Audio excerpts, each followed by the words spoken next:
Whiskey 9, 7 November, interrogative Alpha Bravo. Negative Alpha Bravo. And this is 7 November Golf. Roger, request you check your Romeo side. I'll go ahead and check my Tango side. 7 November Golf out.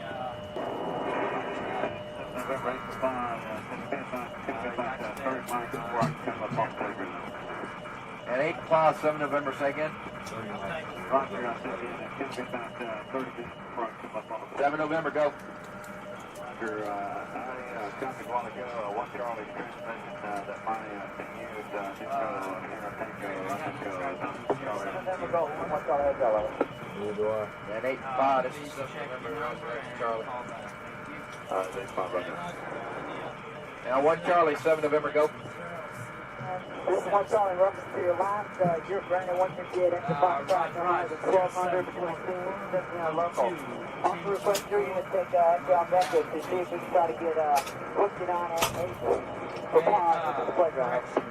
And this is 7 November, Roger, stand by. Got that. Got it? Alright. And all units, this is 7 November Golf. My unit Alpha, Echo, X-ray Alpha Alpha in there.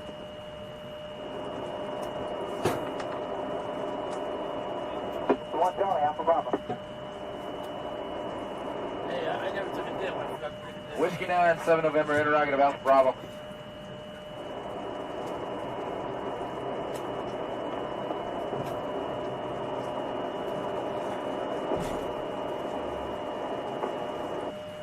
Whiskey 9, Yankee, 7 November Golf, over.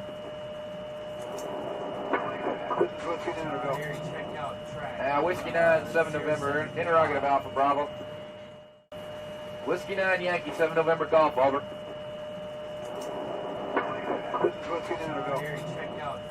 Whiskey 9, 7 November, interrogative Alpha Bravo. Negative Alpha Bravo. And this is 7 November Golf. Roger, request you check your Romeo side. I'll go ahead and check my Tango side. 7 November Golf out.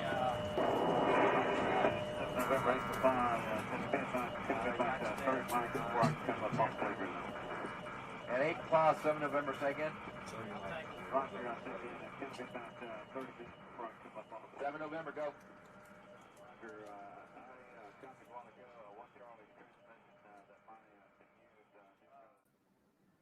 Hey, thanks for making it to the live event here with Daniel Gade. Thank you for making it. Before we jump into it, though, regardless of where you are watching from, whether it's Veterans Info Tap, Veterans Daily, or the Civ Div, if you're not subscribed, please do that. It really does help to support the channels, and we really do appreciate your support very much.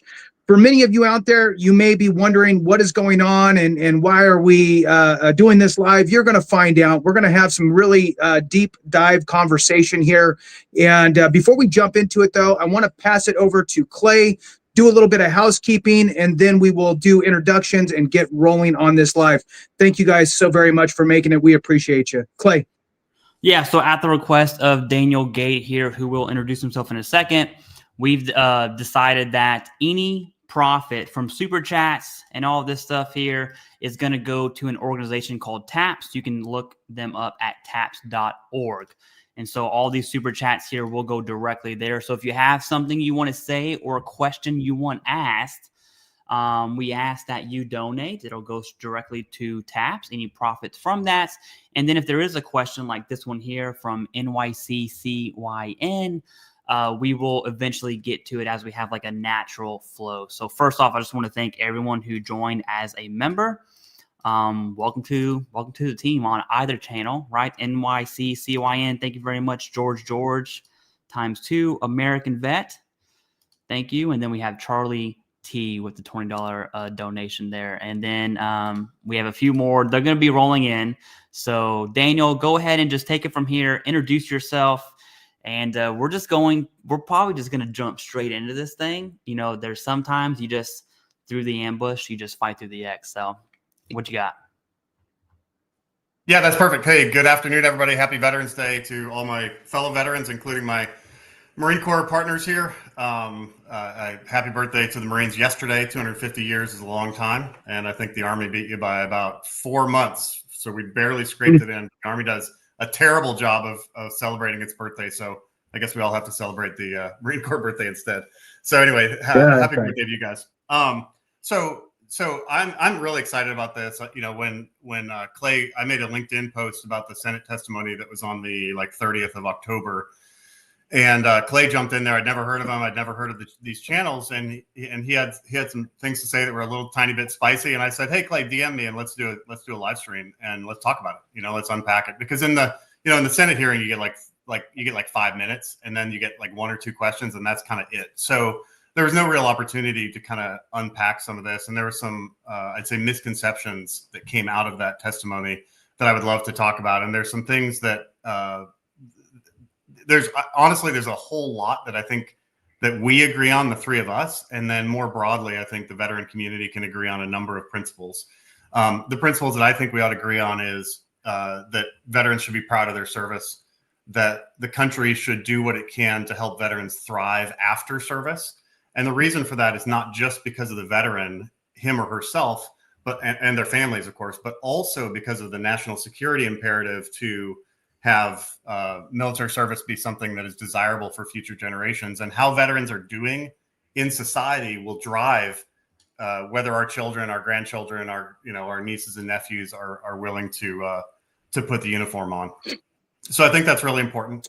I'm also wanting to give a tiny bit of background about myself, just briefly. So I enlisted in the Army as a private in 1992. I was in the Army Reserve for like a year.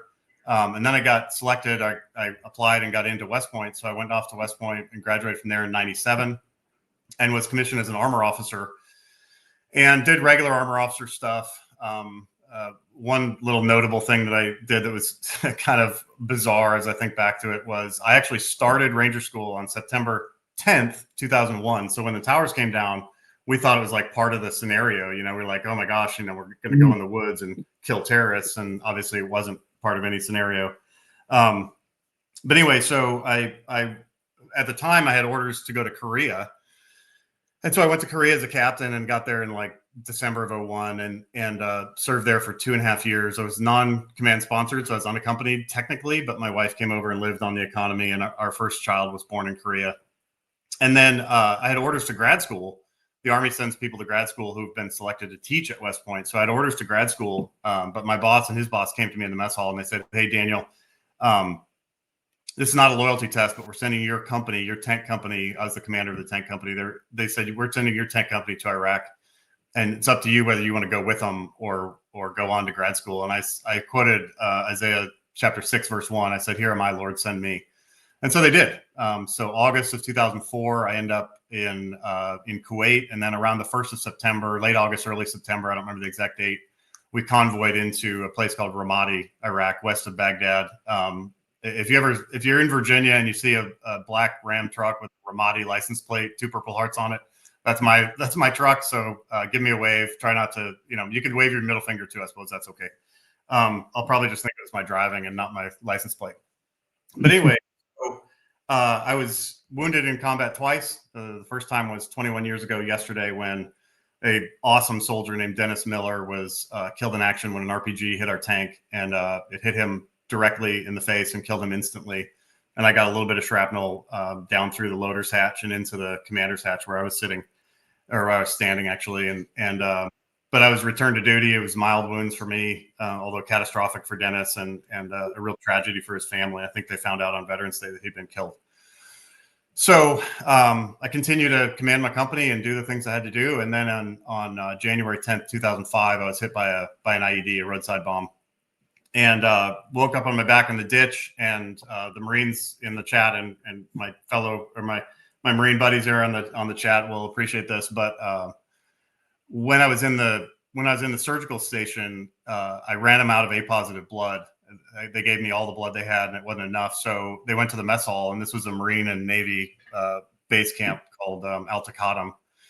And they went to this base camp, and they said, "Hey, if you have A positive blood, we could use your help." And 25 sailors and Marines who I didn't know got up from their dinner and came over and donated their fresh hot blood into bags to the IV pole into my body. And I think to me, that's been that story has been a real source of inspiration for me, because I think as a society, when we come together and do hard things, that's when we can all thrive. And nobody cared that I wasn't a Marine, nobody asked if I was straight or gay or black or white or a Marine or a soldier or whatever. They just knew I was an American and they wanted to save me. And I think that's where, to me, that's really been a source of inspiration. But I was badly wounded. I ended up, my whole abdomen was blown open. I could see my guts actually, which was not cool. And, but I ended up a week later when I was unconscious at Walter Reed. By that point, I ended up having my right leg amputated at the hip because my wounds were too severe for the leg to be able to survive. So they ended up taking it off. And I was an inpatient in the hospital for like 6 months. And then I became an outpatient in the hospital. And that's kind of when, and to bring it back to the purpose of this meeting, that's kind of when I began to notice some things that I thought were kind of deeply dysfunctional.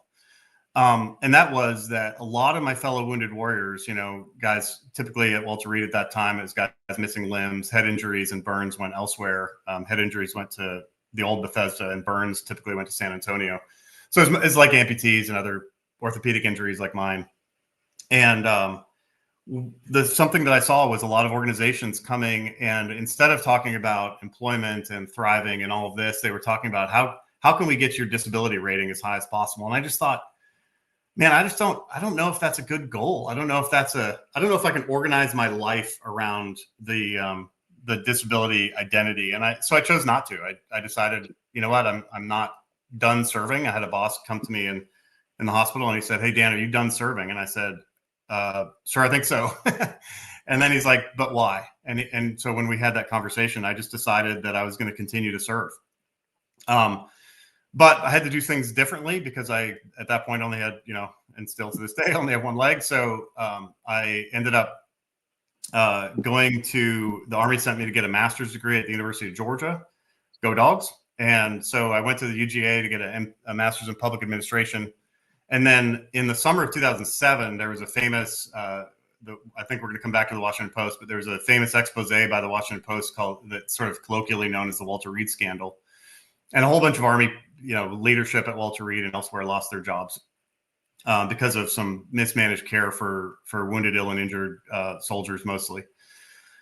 And so the White House called me one day, and it's a crazy story, but the White House called me and said, "Hey, can you come and be our veterans policy guy?" And I said, "Absolutely." So from summer of 07 to summer of 08, while I was still a major on active duty, I was on the White House Domestic Policy Council. And so I went from having this sort of user level experience of wounded warriors to being like at the very highest level. Like I could look out my window in the executive office building and see the West Wing. It was crazy and totally disorienting.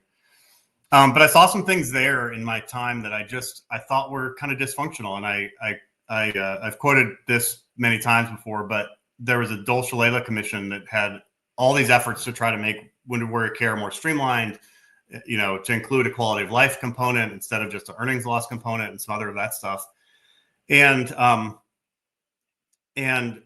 But the DAV the Wounded Warrior Project was for it, and DAV was opposed to it. And the reason they were opposed to it was because there was going to be some changes to certain kind of conditions, like we're seeing now, like sleep apnea and just junk like that was going to come off, and they were going to really double down on quality of life related compensation to include it being potentially kind of sizable.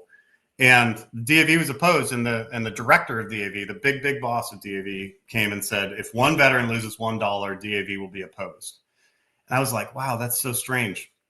So fast forwarding, I know we need to get to questions and all that. So fast forwarding, I go and get my PhD in this, and my dissertation was actually on the VA claims process and the attitude of raters towards claimants and whether the veteran status of the rater affected their view of claimants. It was very interesting. Probably not super relevant to this, but it was a dissertation on the disability system. So I ended up earning my PhD, and then I went to West Point as a professor and was there from summer of 11 to spring of 17 is when I retired from the Army as a lieutenant colonel.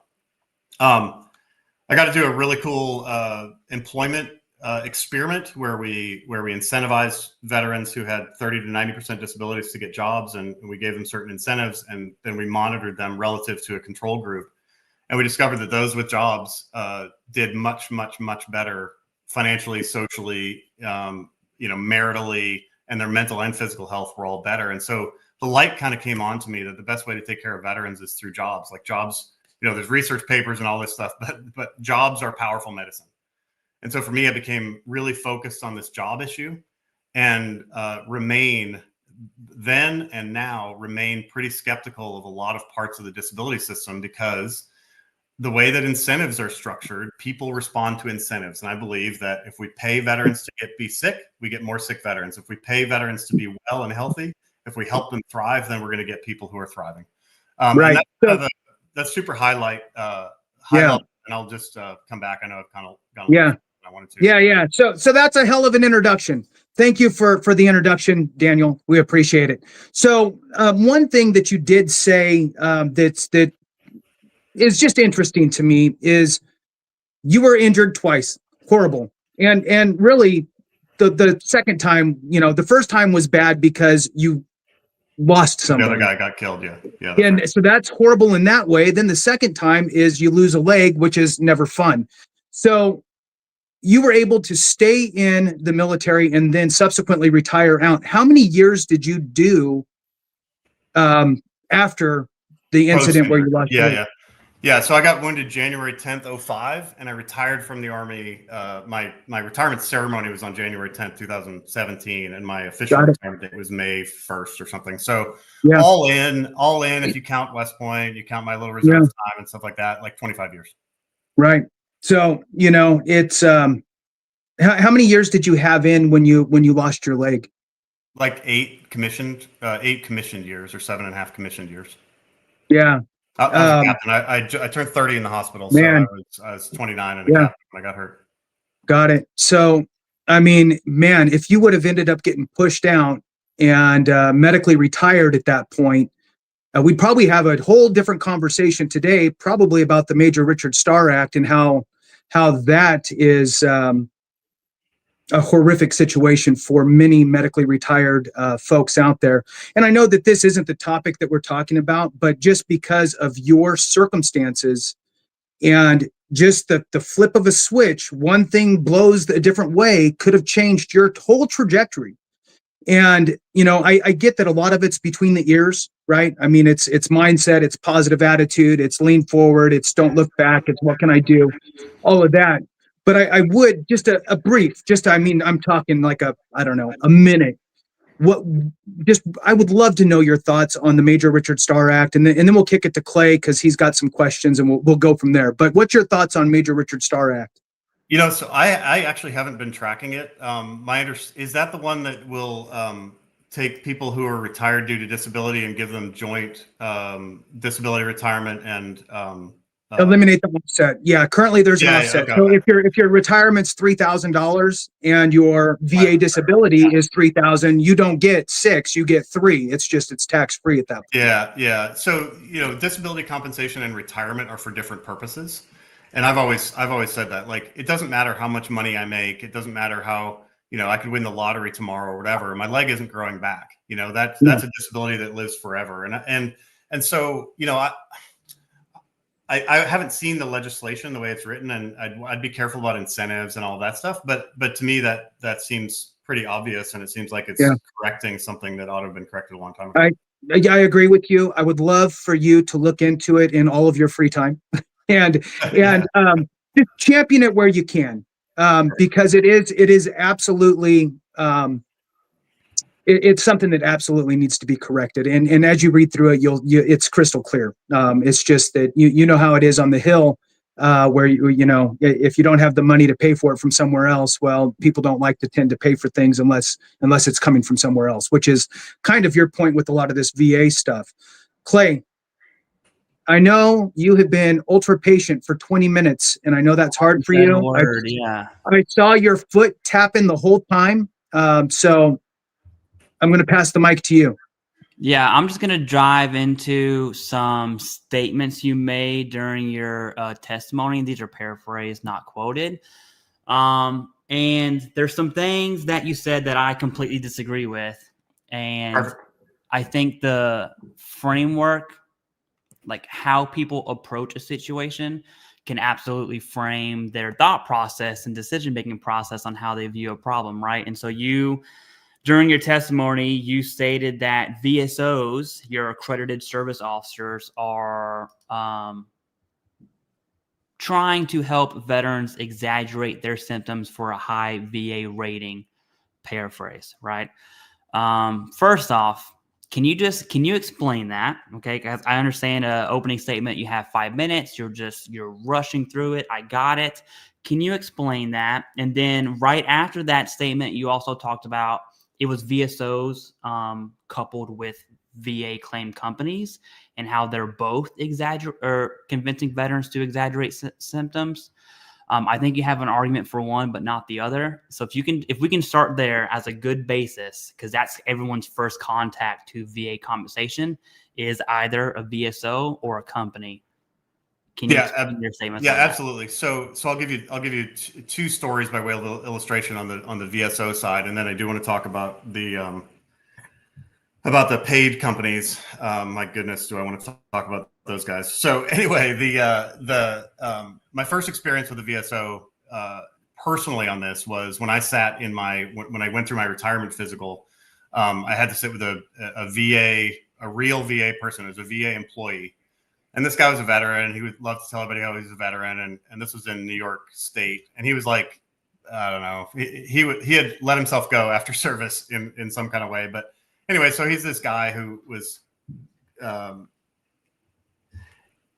what he said to me as I was going through this process was, he took this, when I went in, let me back up. Let me start over. When I went into that appointment, what I said was, I'm here to file for stuff that was caused by combat.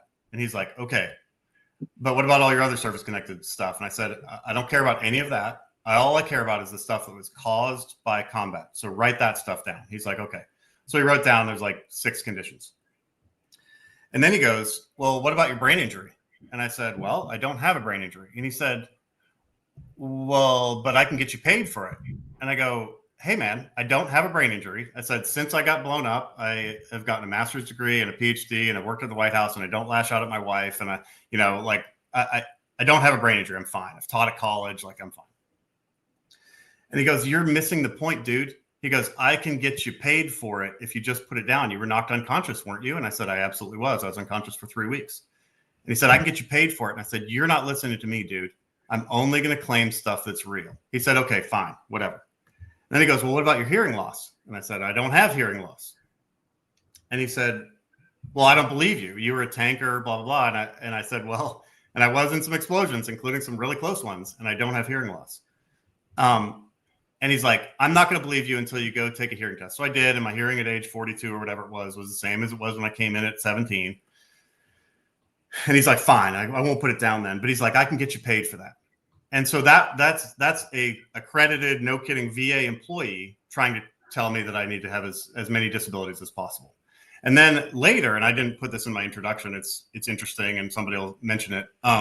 For 2 years, I was the commissioner of the Department of Veteran Services for Virginia. So from 2022 January through 2024 January, 2 full years, I was in charge of all veterans stuff for the Commonwealth of Virginia.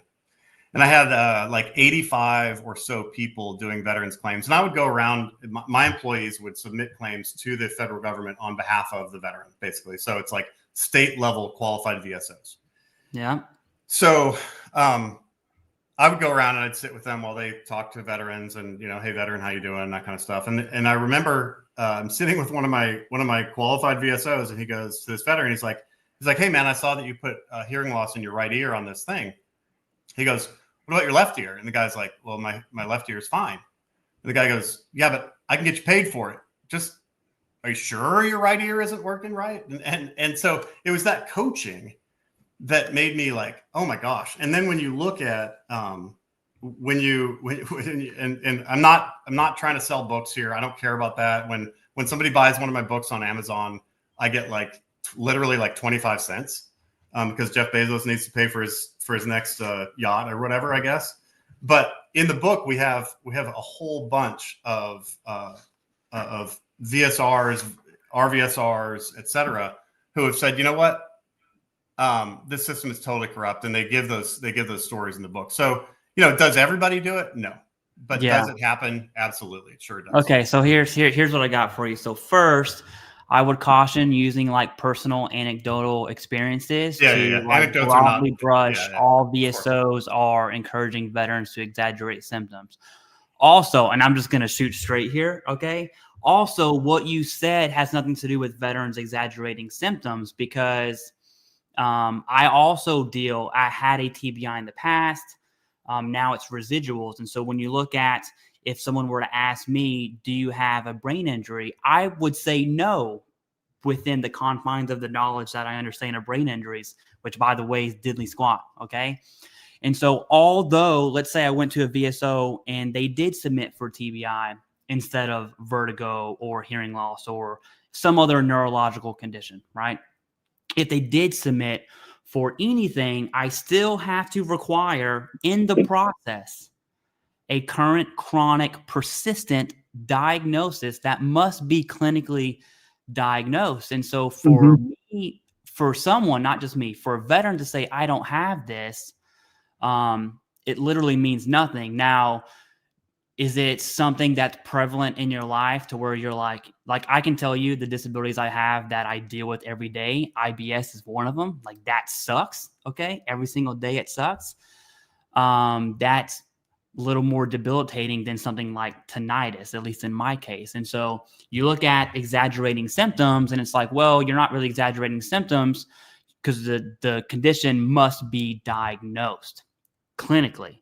Now, Absolutely. I do think there is an argument, which I'm surprised you didn't bring it up. I'll just do it. I do think when it comes to exaggerating symptoms, you do have an argument, especially when it comes to mental health, that a veteran can exaggerate symptoms. And the GAO and VA OIG have stated this. It's not an opinion. The fear is that veterans can exaggerate symptoms, not that they are, just to be clear. Can you hear Clay? Huh? Yeah, I'm here. Yes. All right, hang on. Clay, I can't hear you. I'm so sorry. Yeah, no big deal. You cut out. No big deal. Turn your volume up. Are you good? Can you guys hear me? Yeah. Yes. Okay. Now I got you back, Clay. Yeah. Okay. So Yeah. on the TBI thing, I do want to flag that for you. So there's a study that was done in it's a journal called the Applied Neuropsychology Journal, and it was in 2017. It was in response to the fact that 120,000 veterans received in 2017. 120,000 veterans received service-connected disability for TBI. Okay. So here's what it said. They did two. Okay. So I'll just read this to you. 2 highly accurate performance validity measures. So a performance validity measure is when they ask you all these questions, but they do it in a way that if somebody is exaggerating, it will generate a score that shows exaggeration. Okay. Yep. So, and I know you guys know that, but I'm sort of doing it for the audience. So there's 2 highly accurate performance validity measures. The test of memory malingering, that is to say, like, do you remember things? And somebody's like, no. And then they say, what's your phone number? I don't know what the scale is, but test of memory malingering. And the medical symptom validity test were selected to evaluate 74 veterans who had completed C&P exams for TBI. The results were conclusive. 52% of the participants, these were randomly selected participants, failed at least one performance validity test, while 33% failed both. In other words, at least 1/3 to 1/2 of the sample was found to be malingering TBI-related cognitive deficits. So when you think about malingering, there's the military version of that, which is like, my leg hurts, so I'm going to go on sick call, right? And that's not really what we're talking about. And the Washington Post had these stories like clear fraud, the guy that had the wheelchair but also was a power lifter, whatever. Those are kind of dumb stories. Those are not interesting stories to me. The interesting ones are the ones where a veteran can endorse this symptom and get this payment, or he can endorse this symptom and get this payment. And that's where that it's called there's 3 versions of there's 3 versions of malingering. There's oh shoot, I got it written down here. But there's one that's like obvious, sort of obvious fraud. And then there's one that's related to exaggeration of symptoms for the purpose of receiving secondary gain. And what happened is with PTSD in particular, there were a couple of guys. There's a clinical psychologist named Chris Free who was blowing the whistle on this at the VA in the mid 2010s. And the VA decided that the way that they were going to deal with this problem of malingering was they were just going to stop doing the validity tests at all. So they took away the ability of the raters to do claims that way. And to me, it's like, hey man, we can do better here. We can do better by figuring out who's sick, by getting the sick people the treatment they need, and then getting people back back to baseline if we can. Yeah. So that's the argument. If I were you, I would have just led with that, right? Because when you look at VSOs are encouraging veterans to exaggerate symptoms, that's just crazy, to be honest with you. And if we look at individual anecdotes, like your experiences as a veteran, then your experiences as a DVS head there, is it's Department of Veteran Services of Virginia, right? That's DVS, right. yeah. Yep. And so to give you my experience, I walked into a DVS person. It was first an American Legion. No, it was a DAV person who was absolute trash. He couldn't turn on his computer, and he was in his 80s. He was also in 1st Battalion, 9th Marines during Vietnam. And I was like, you know what, dude? Don't worry about it. I'm going to go next door. He was having a hard day. And that's your run-of-the-mill VSO. It's someone who is they're challenged via computers. Okay. And so then I go next door to DVS. This is right on Quantico, and I know nothing. All right. I was in the Marine Corps for 10 years, did infantry, multiple deployments, went PSYOP, did more deployments. And I'm lucky to have a fortunate career to not be harmed. Right. And so I walked in this office and he asked me, hey, what do you want to claim? I have zero idea. None, not at all. And then the DVS person suggested 3 things just by looking in my records and submitted the claim. And that appointment, start to finish, less than 10 minutes you know what, let's just call it 15 to give myself a buffer there. Okay. So I was in and out, boom, whatever. And then whenever I got out, the algorithm of the internet started pushing VA claim stuff to me. That's how I ended up seeing Combat Craig and was like, wow, there's a space on YouTube for VA stuff. And I was like, well, I watched a few videos and then I had to learn, hey, I didn't claim everything that I was supposed to claim. And by that time, I got my first rating. It was 70% out the gate. And then I went back to the same DVS rep and said, hey, there are things in my service records. I was seeing VA healthcare. I got a chronic diagnosis, a current chronic persistent diagnosis. Can I claim these? And I swear on everything I love, the dude said, hey, you got 70%. You should be happy with it. And I'm like, well, fine. But, we didn't claim, like, I'm not. If you look at what I'm rated for, everything's direct. Everything is direct. Okay. Now, when you look at the basis of service connection, which is another good argument that I think you have in your pocket for secondaries, when you look at the theories of service connection, direct is clear as day, that the VA requires medical evidence from service. The VA requires a current chronic persistent disability. The VA requires a medical nexus unless it's presumptive. And so I think it goes back to your opening statement, and I'm just going to be straight with you here. Are VSOs encouraging veterans to exaggerate their symptoms? I think that's baloney, and I would say disingenuous to testify before the Senate. And then I would also say that independent anecdotes and experiences, just like my experience means nothing, I don't think, your individual experience means nothing.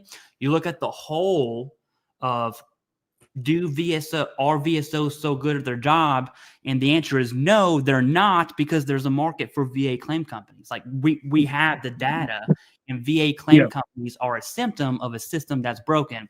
Now, Jason was a VSO accredited, and so I'm going to pass it on to him. And and just real quick, when I say I'm being straight, I try to do that with grace, Daniel. So I don't want you to take my words. No. You're great, and I appreciate that. Actually, personally, I'm just presenting my arguments in a way that whenever you testify before the Senate and say that VSOs are encouraging veterans to exaggerate, the first thing I ask is, what world is this guy living in? right? Because sure. it's not the same. It's not my world. It's not, Right. it's not Yeah. mine. You know what? It's a people business, right? So you're going to have good people and bad people, just like you had bad people in your organization in Virginia. It just happens. So when I was an accredited veteran service officer running my team, heavily involved on different commissions and committees and at the state level as a committee member, nowhere in our association for all of the county veteran service officers did anybody ever allude to, let's try to encourage people to falsify information or mislead or encourage them to do say a little bit more to get a higher rating. Never ever once. Do people do it? Sure, I'm sure people do. But I agree with you, Clay, 100% that using a one-time circumstance and getting a half dozen people to say, yep, the system's broken because they had that same experience, you're missing out on literally thousands and thousands and thousands of VSOs and representatives that are good and doing the right thing. I think an important piece here, Clay and Daniel, to bring up is your viewpoint on Daniel's viewpoint on what should be service connected was evident in his own claim. Although he would have been allowed to file for other things, he said, Daniel, you said, I only want to file for things that were directly, in my mind, caused from my military service. Well, that's not the law. Sure, you can file for less all day long. And it would be a disservice from any VSO to not make you open up your mind to other things that could potentially be service connected. Now, how they word it, how they say it, how that conversation unfolds, maybe some are a little bit, not the right way. I could get you paid more for that's probably not the right way to bring that conversation into the fold. But the reality is the conversation needs to be had because, quite frankly, let's talk about law. I know your viewpoint is we need to change the laws, change the rules, rip it all apart and change it.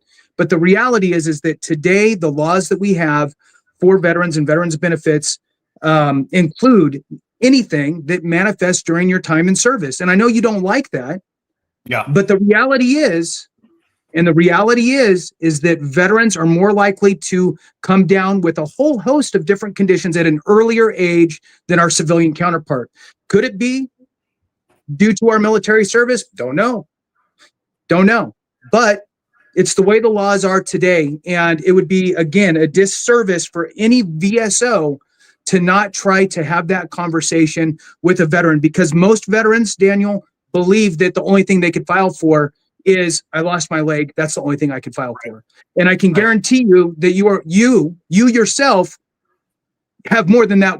I lost my leg. That's the only thing I'm rated for. That's all I want to get rated for is just the leg loss. You have other things going on with you due to that, obviously, and you're rated for those things too, I'm sure. So, it's just, I agree. I agree with Clay on you need to be careful with saying it's everybody. No, that's great. And I just want to address that really quick. So when I went into the VA to file for disability, to me, every claim that somebody puts in is a moral statement, right? What the law says is what is legal. What I'm arguing for I'm not even talking about the law. I'm talking about asking veterans to take a look at what is moral, not what is legal, because there's a lot of things that are legal that aren't moral, right? I think I'm going to out myself as a pro-lifer. I think abortion is horrible. I think it's a great evil. It's also legal in all 50 states and on and on and on, right? So the law doesn't tell us what's moral. We have to determine for ourselves what we are morally willing to do. So here's what my contention was. My contention was, I call it the 10 citizen test. And I would ask your private chat or your chat people here to think about this too. Is the 10 citizen test is this.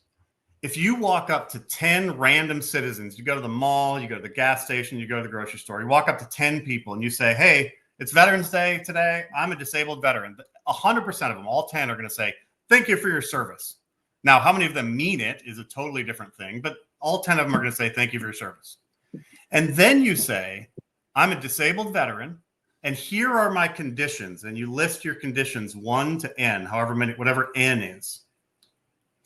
And if you can do that without embarrassment, or you can do that without the civilian who never served saying, well, wait a second, I have that same thing. Why do I not get paid for it? If you can do it without embarrassment and without that person saying, well, wait a second, I have that too, then probably you're legit from a moral perspective. But if you're filing for stuff, like if you're filing for low back pain and you're 50, I'm 50, I turned 50 in February. If you're filing for low back pain and you just turned 50, maybe it's because all 50-year-olds have backs that are not like they were when they were 20, right? Like, is that my fellow citizens? But listen, is it my fellow citizens' responsibility? Because I don't view VA disability payments as any different, really. If it's filed for, hang on, let me land the plane really quick. Yeah. All right. If it's filed for something that's nonsense or that's common to the human condition, I'll say, then it's no different than going into your neighbor's house when she's away and written through her purse and taking money out, because all that money comes from somebody, and so there's a moral component here that's different from the legal one. So the low back pain one, it was a horrible example. Somebody who files a claim, and this is the problem with moving from lieutenant colonel to high level. I'm overseeing a department. You were not running claims. You weren't there. So this is where the problem is. The majority, high number of veterans wait years and years and years and years before they even think about filing a claim. Then it's only because 15 of their friends keep saying, look, your life would be a little bit easier. You could go get treatment from the VA. You'll get a little bit of extra money, can help you with things if you actually went and filed for that back condition that you've been complaining about for the last 30 years. Yeah, I do have documentation in my record. Look, I didn't wait till I was 50. I'm 51 now. But when I was in the Marine Corps, mortars, 81 millimeter, you're humping everything around, right? Yeah, everybody knows, right? Tons of weight, you're carrying it, it's all stupid, whatever. You're just wrecking yourself, which is fine. I don't know what happened, but I tweaked my back so bad this one time that I had no choice but to go to medical. I got muscle relaxers and pain pills and everything else, and my back was never the same. I'm bracing my knees against the sink to brush my teeth. I can't stay asleep. I'm waking up. I get out of bed and I'm hunched over and I'm walking like a 90-year-old, and it stayed like that. And I filed for a claim when I got out of the Marine Corps in '97, was denied. Okay, I gave them all the proof, and I was denied right away. Okay. So I give the middle finger to the VA and I go, you know what? Thank you. I'm never going to talk to you again. And I move on. 12 years later, I joined the Army National Guard. 3 years into the National Guard, I damaged my left eye. It's like a snow globe now. I've got recurrent eye. It's funky. Anyway, and I thought, damn, I got to file a VA claim now. I remember what happened last time. This sucks, but I'm not going to let my eye just be like this. This is horrible. So I dust off my back stuff. Now it's been 15 years. File my back stuff, finally get approved. Get a 10% for my lower back and 10% for each leg for the radiculopathy going down. So service connected, clearly, all my medical records from inside, and I've had constant back issues going on. This isn't an old man thing. This is something I've been dealing with. And the majority of people go to the grocery store. This is the problem. Go to the grocery store, get a handful of Motrin, because that's what we were taught, because our leadership wanted us to be, what does the leadership want? You want a fully deployable unit. You don't need people having problems on the roster. So guess what? Nobody needs to be going to medical. You keep everybody, you just force feed them some Motrin and call it a day. Clay, what are your thoughts on the delayed filing for old man problems? Okay, so I'm going to actually give Daniel here some grace on that one, because I think you do have an argument. I wouldn't have approached it the same way, right? And so, for instance, when you look at the direct service criteria, which the basis of criteria matters in each claim. In this case, it's direct, meaning the military directly caused this condition. And so if you have someone who experienced back pain in their 4 years of the Marine Corps, right? I'm using the Marine Corps because I'm biased. And they got out in 97, like Jason did, because he's old, right?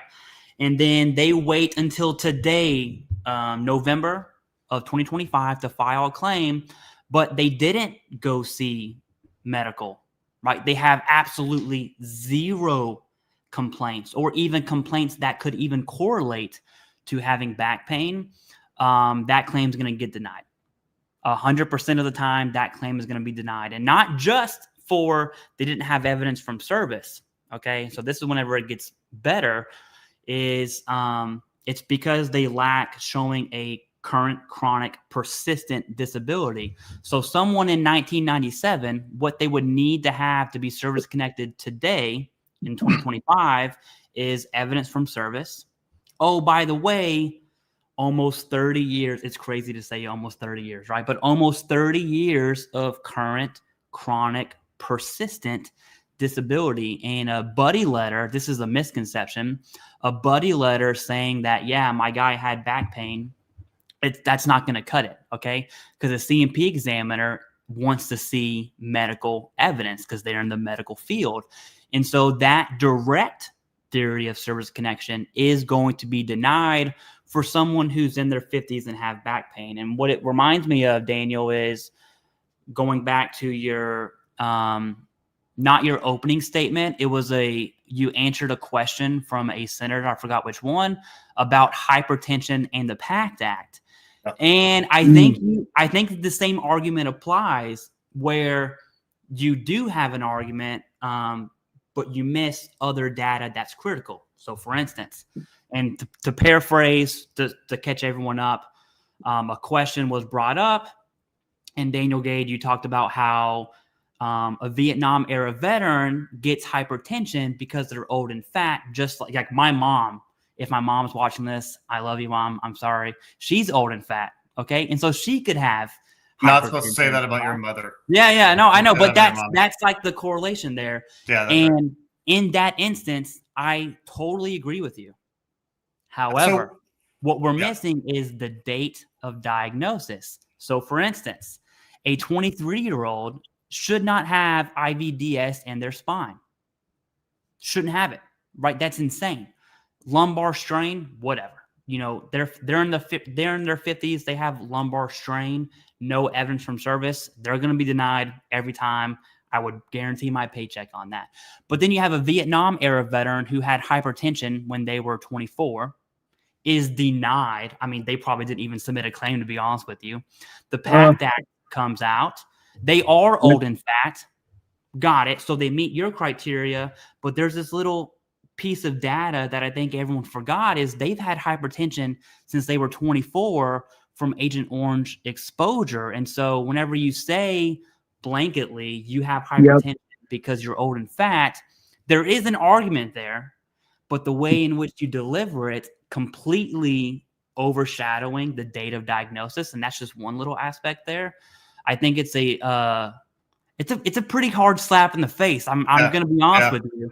Whenever you said that, I was like, there's no way this guy just said that. And I have to assume you just didn't think about the date of diagnosis. Well, no, so the date of diagnosis actually doesn't matter for a presumptive condition anyway. So if you're a Vietnam veteran who served boots on the ground, and let's say you're the youngest Vietnam veterans right now are like 72.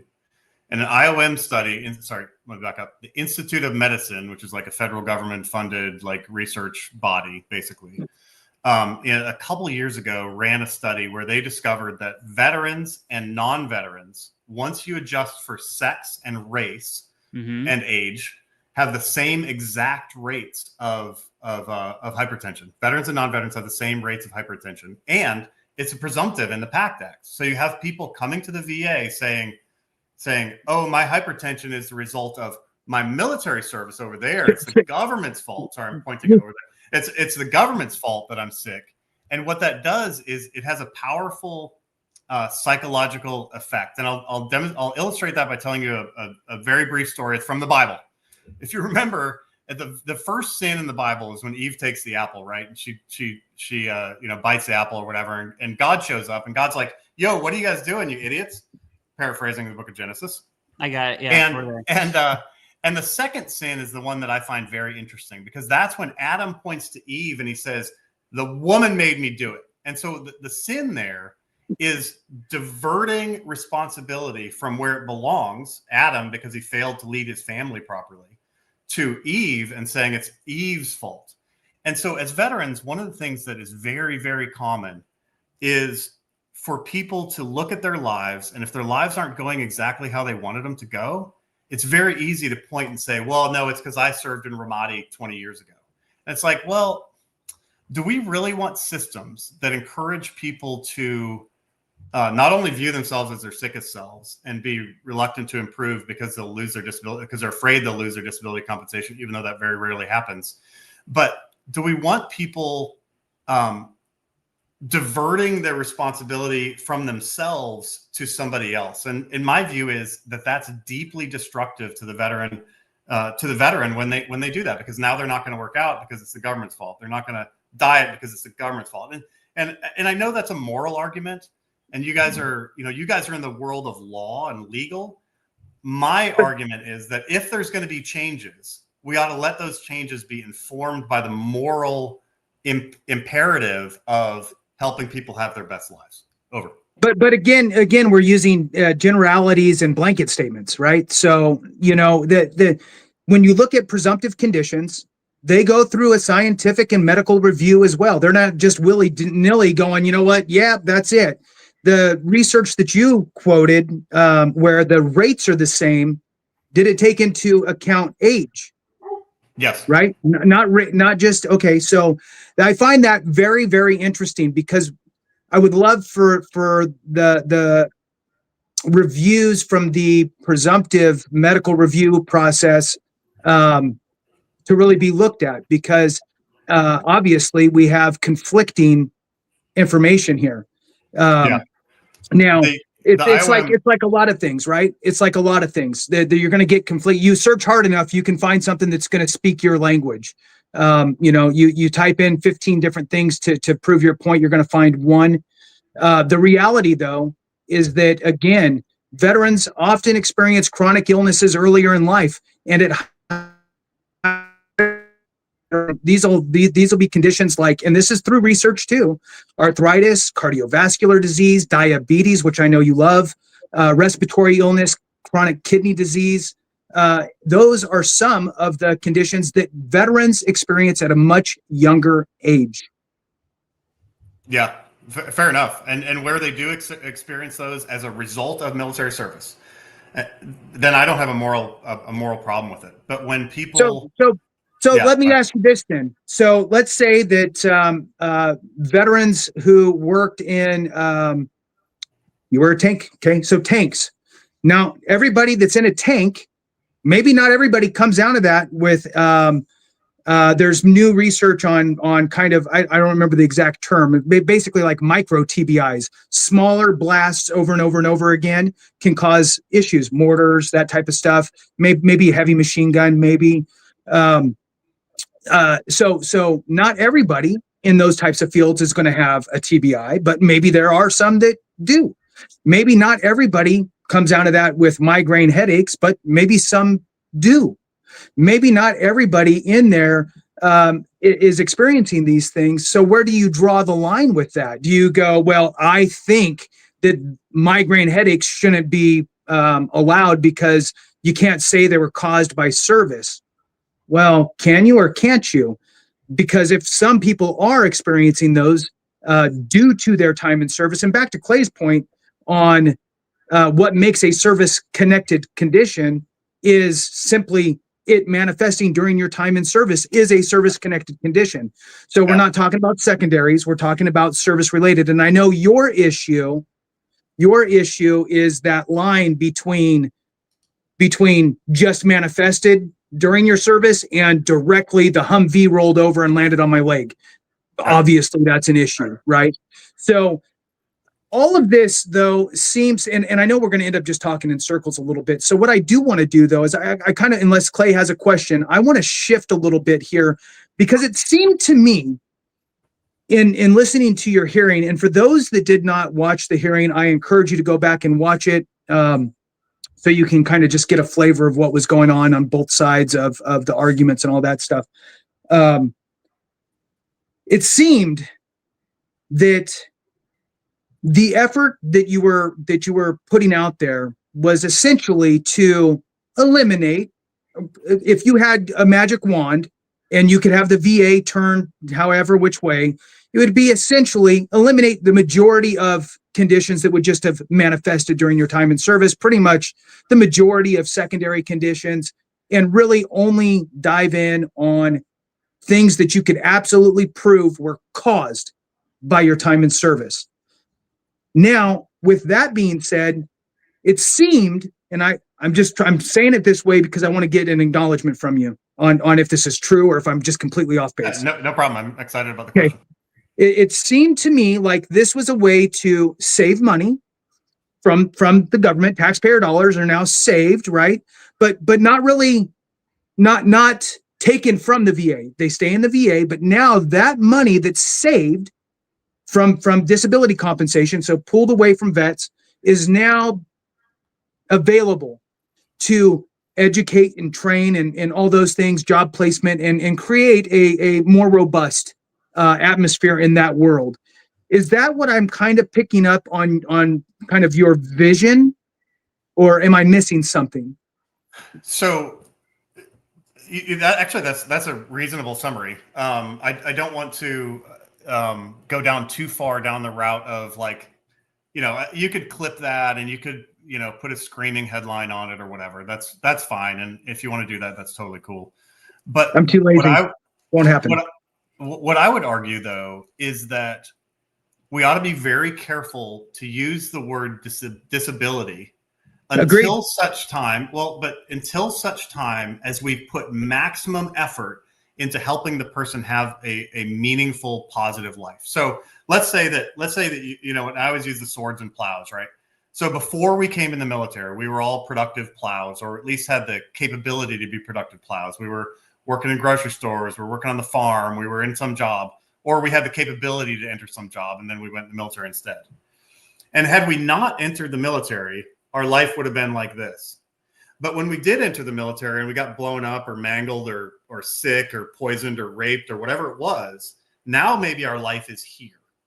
I think that the best way we can serve veterans is by closing this gap with rehabilitation and employment and counseling and more medical treatment, like all of those conditions, the hypertension look, everybody loves to make fun of sleep apnea.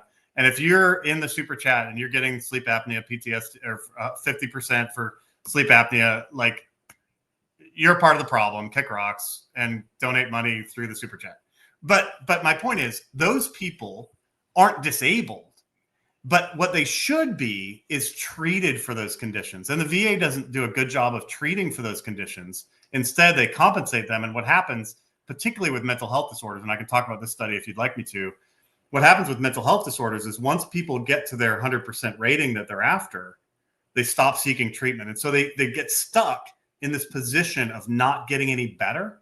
And for me, again, like, people are making fun of me in the chat about using moral language and, oh, he's quoting the Bible and he's using moral language. Hey, listen, okay.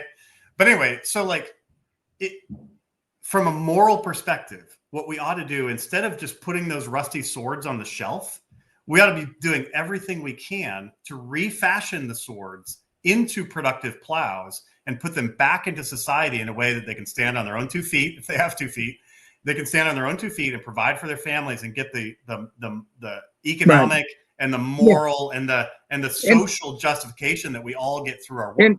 And I'm going to kick it to you in a second, Clay. I promise. So yes, on paper, on a bumper sticker, on all of that, that sounds great, and I agree with that. But that is a lieutenant colonel hat on, talking to a bunch of 20-year-olds.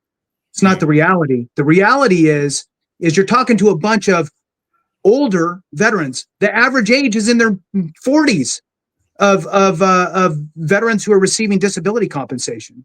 Yeah, it's So, like 62. It's like 62. So you got to know your audience. That you're not talking. Look, as a lieutenant colonel talking to your 20-year-olds about everybody needs to pass PT. Awesome, cool, all day long.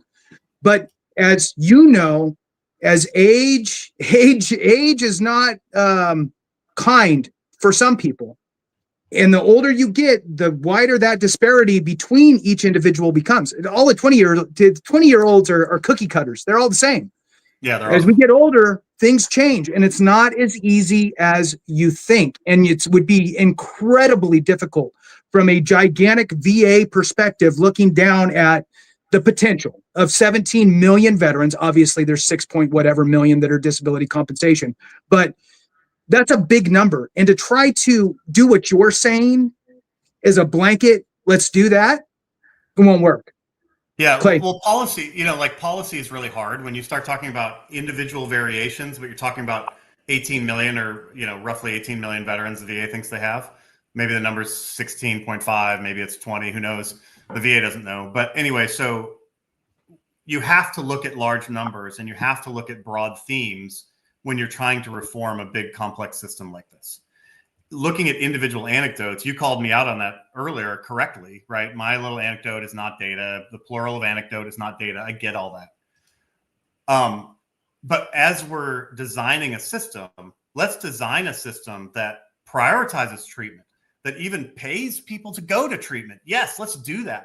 Every time you go to a PTSD, counseling session, let's send you a check for $100 because now you've at least taken positive steps. You got to swim further upstream. You're tackling the problem as the oil went down the river and is now in the ocean. You need to be a better. You need to talk to the other lieutenant colonels and get people into medical. Have real medical professionals in there that are documenting the individual's situation. You need to talk about skill bridge. You need to say, hey, look, let them go. We need to change the military, and instead of doing a 4-year contract, guess what? You got 4 years and 3 months. Those last 3 months are about finding a job. I love that idea. Training. A point of maximum agreement. I totally agree with that. I think that's great. I think you got to go upstream. I think SkillBridge is a great program. I think and in the Independence Project, which was the name of that randomized control trial, what we did is we actually paid people a 25% wage bonus on their earned income. So if they got a job for $4,000 a month, we gave them just cash, $1,000. We give a 25% wage bonus. The idea was to get them to really embrace the market and a job as the way to get that identity and that income, rather than come back to the VA. How can I get my rating the maximum? I had this guy, I hope this is the last individual story I'll tell because the anecdotes are not data, but I had this guy. It is A-okay. It's A-okay. He was like 78 years old. And when I was commissioner, he used to call me all the time. And his question was, he had been a nuclear Navy guy, but during a time when all of that was classified. And so it was like in the 60s, and some of the stuff he was involved with had these big NDAs that he couldn't. Anyway, he was focused solely on how can I get my compensation as high as possible. And I asked him one time, I'm like, hey, how old are you? His name was Ed, I think. How old are you, Ed? And he goes, I'm 78. And I go, how many grandkids do you have? He's like, I've got, 10 grandkids, whatever it was. I go, wouldn't your time be better spent playing with your grandkids rather than compiling letters to send to the VA about how mad you are? How much time do you have left? Like, let's focus on what's big and important and not this bullcrap bureaucratic fight to try to get to 100%, as if being 100% disabled veteran is some kind of like badge of honor. Like when people it grosses me out when people say to me, oh, what's your disability rating? I'm like, my disability rating is kick rocks is what my disability rating is, and you guys have actually both been good about this, calling out people on TikTok for, laying on the beach and making jokes about how much money they're making off their fellow citizens, because it's gross. It's just not a good life. And it's not the kind of life I want to live. And it's not the kind of life that I encourage the veterans who are around me to live. Yeah. So I'm on board with the not flaunting your stuff, especially the, I'm some call it the TikTok generation, which is going to be your young millennial Gen Z-ish type audience. Back to what we were talking about, though, about working. The assumption is that you're making, and this is what I've gathered, is that if you're 100% P&T, permanent and total, you don't have to work anymore. And my question to you is, how many 100% P&Ters are working and how many aren't working? Because everyone I know who's P&T, and it's an individual anecdote, I got it. Every single year, my friends and I, we go camping for the Marine Corps' birthday. It's just like our 8th or 9th year doing it. We just went camping last Thursday, and then we got back on Saturday night. Happens every single year. All of us, except for one, are 100% P&T, and all of us work full time. Yeah. So my question to you is, how many veterans who are 100% P&T choose not to work? And then I would reverse that and say, well, how many are 100% P&T and are working? And then I would look at the argument of, if you receive compensation, the incentive is you don't have to work. Because I think there's a bridge that's missing there, and I'm not connecting those dots at all. Yeah, sure. So if you plot out on a graph, and I wish I could show you this graph. I have it in my notes, but when you plot out on a graph, percent in the labor market versus their disability rating, what you see is, unsurprisingly, most people with 0% work, and 10%, those people are either working or they're on some kind of other, SSDI or something that also blocks work, by the way. But anyway, so, and obviously the number of those people who work is very high. And a certain percent of 100% permanent and total veterans also work. And that's great. Like I have, my company has over half of our workforce is veterans. And of those veterans, a lot of them are permanent and total 100%. That's great. Yes, work. Absolutely. No problem. No problem with that at all. But the numbers go down as the compensation goes up. And this is a problem that's been well noted for years and years and years. It's true of SSDI. It's especially true of IU, I think. And I'm going to draw some slings and arrows, and I don't care, because I think IU is the worst program in the federal government. I'm on that same page. I promise you. We've had that conversation explicitly, mostly. And the reason I say that is explicitly because it pays veterans only if they don't work. Right. So they lose all the benefits of being in the workplace, including income and, vitality from your friends and all those things. Yeah. They lose that for small financial gain. And I think that's a recipe for suicide all day, every day. And it's disgusting.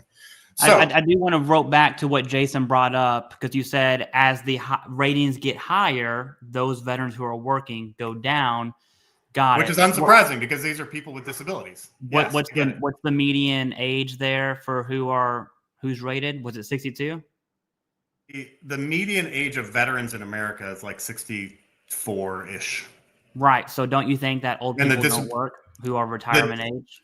Like, well, right. This is people. Sorry, yeah, this is people of prime working years. This is people who are not 65 and above.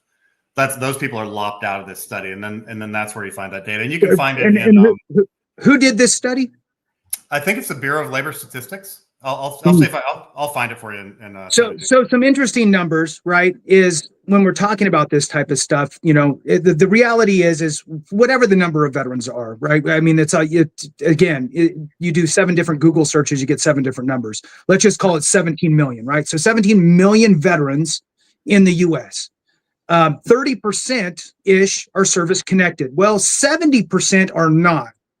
So we got 70% right out the gate that aren't taking advantage of anything. So already we have a very high veterans that are incentivized to work. So as you're looking at the veteran sphere, right? Because let's look at all veterans. Veterans, 17 million, 70% are probably absolutely working, right? If they're in those prime years. Then you have the 30% of service-connected veterans, whatever those percentages are, right? The 10% is a little bit, goes up, whatever.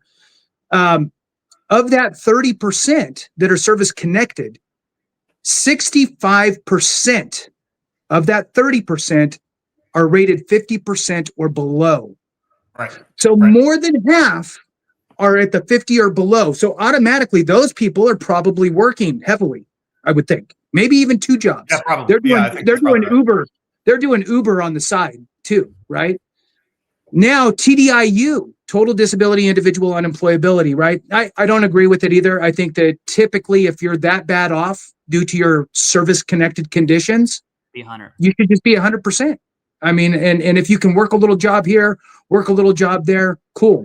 You know, you're proof, Daniel, that, look, having a major disability, losing a limb, you can still work and earn good income. I mean, you probably make over 200,000 a year. So TDIU recipients, can I say something briefly about that? Almost. Let me land the plane. TDIU recipients represent 7.8%. Now, that was in September of 2017. It actually went down 6.8% in September of 2023. And the CBO, the Congressional Budget Office, which usually hates veterans, at least the benefits, right? And want to, curtail. CBO states, in fact, most working age veterans who receive disability benefits are in fact employed. Of course. So, all right. So, okay, plane has landed. Yeah, of course. I don't disagree with anything that you just said. I think that's all right. When it comes to these, and I mean, I'll use the word like minor disabilities, or, you can draw the line at 30% and below or 50% below, or like I did in the testimony, I did some back of the envelope math on 60% and below. What my argument there is with respect to workforce stuff is the VR&E is way underfunded. We don't do enough with VR&E. We don't do enough with medical care for these kind of conditions to try to, instead of telling somebody they're disabled, why don't we put maximum effort into making them not disabled? Hello, like, let's control the symptoms. Let's get people the counseling they need. Let's do all of that stuff. And so that they're ready and able to go into the labor market and provide for themselves and their families. Employment, especially for men, is a powerful source of identity. And for those veterans who don't have the identity that they get through work, we know from suicide-related studies that those people are at higher risk of self-harm. They're at higher risk of divorce. There's all kinds of bad outcomes. So let's prevent those bad outcomes by taking the disability system. And yes, let's take guys who are, got shot in the head and are, permanent wheelchair and like totally disabled. Let's take those people and let's give them the world. I'm totally cool with that. But let's also say to everybody else, hey, our job as a society is to help you close the gap between what you would have been but for service and what you are now, whatever that is. Individual assessment, job training, education, internships, skill bridge, all of that stuff is super positive to get people to a positive state in their life. Again, the average age, you're talking in 60 years old and you're talking about an internship. It's not cookie cutter. Blanket statements aren't going to work. It's the problem. And you touched on it, and we touched on it earlier. And I want to get Clay's thoughts on this too. Really, it's the swimming upstream thing. It's going back into military service and helping that transition appropriately. As well as I do, we do a hell of a good job getting people in, getting them, assimilated into military culture. We spend months and months and months and hundreds of thousands of dollars on individuals to get them through their boot camp, through their first school or second school, whatever it is, to get them trained up. We need to do a better job getting them out. I am not a fan of reducing anything on the VA disability compensation side at all. The only thing I'm a fan of on that is reducing the name, getting rid of disability out of it, because I agree it's a negative connotation. You got to remove the word disability and just say VA compensation, period. And that is a negative thing that should go away. I wanted to throw out a couple things here, and then I want to kick it to Clay. 32% of eligible service members utilize the Skill Bridge program, despite over 70% expressing interest, which is so less than half who say, hey, I want to do Skill Bridge. Less than half get to actually utilize it. As a commander, it's kind of the commander's discretion. And I get it. You're trying to balance, not you specifically, but as a commander, you're trying to balance your unit at whatever level. So I get it. there needs to be a better way to do that. And again, I'm a fan of increase. If somebody's going to sign up for 4 years, believe me, they'd sign up for 4 years and 3 months. If that last 3 months was to help them fine tune employment. The transition assistance program, I mean, it's a bit lackluster. And it's hot garbage. I mean, I'm trying to be, it could be much better, right? And we all agree. Unfortunately, it's condensed to a very small PowerPoint. This is how many people got to say whatever they got to say within this many amount of days, and it's that whole process needs to be redone. Here's an interesting one. Approximately 54% of eligible enlisted military veterans used their post 9/11 GI Bill benefits for higher education between 2009 and 2019. Yeah, that's not enough. Huge. That's horrible. So all of this has to be talked about. And I mean, look, the last 3 months of service, getting you enrolled, getting you started, getting that process started are all very important. And I agree with you wholeheartedly on the VRNE program. 40% of veterans who have applied for VRNE in 2020, granted 5 years ago, were found entitled to services. There needs to be a better way. The counselors, in my opinion, have you ever used VRNE? No, I haven't. And the reason is because, the Army did a good job of sending me to get a master's. That's true. Yeah. After. So not everybody's. That's right. Yeah. Not everybody has access to that. And on SkillBridge and on VRNE, I think SkillBridge should be something that's mandatory. If somebody says they want it, they should have to get it, provided that they're not like, you don't want people who are on the way to an other than honorable discharge or something to. Right. Yeah. Like, but if they've honorably served, I think SkillBridge should be mandatory. And then also on VRNE, I think VRNE should be, I think a whole bunch more resources could be put into VRNE to help people have a better life so that they're not looking for, oh, I got to get my tinnitus in so that I get 10%. 10% stupid. I get it. But like, let's get people to a better life rather than have them stuck, chasing this, chasing this disability system. Yeah, I have I am going to switch gears here. The only thing I really want to see the questions. These questions are awesome. Yeah, and there's like Penrod Auto Services. I love you. You're going to have to give these guys a donation, and then I'll answer your question. No, we're probably going to save it. We're going to go through the questions, I promise, before we end the stream. There's just some major things I want to cover as well. But what the VRNE discussion makes me think of is it's kind of hard because, so for instance, 2 of my best friends refuse to use their GI Bill, and I just want to take their face and just shake it and tell them how stupid they are. Okay, one of them's actually watching this right now, and he's upstairs, so I know he's listening. So you should use your GI Bill.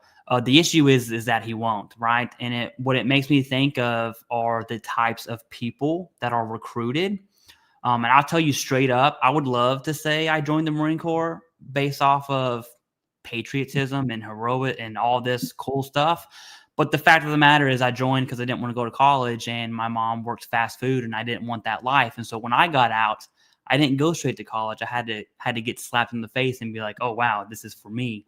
And so when it comes to education and training, the VA can only do so much. The veteran must be invested and take the first step. They have to. Just like VA healthcare is provided to every veteran, period. Does every veteran use it? No, they don't. You'll get a billion different reasons, right? And so there's other aspects to take into consideration. But anyways.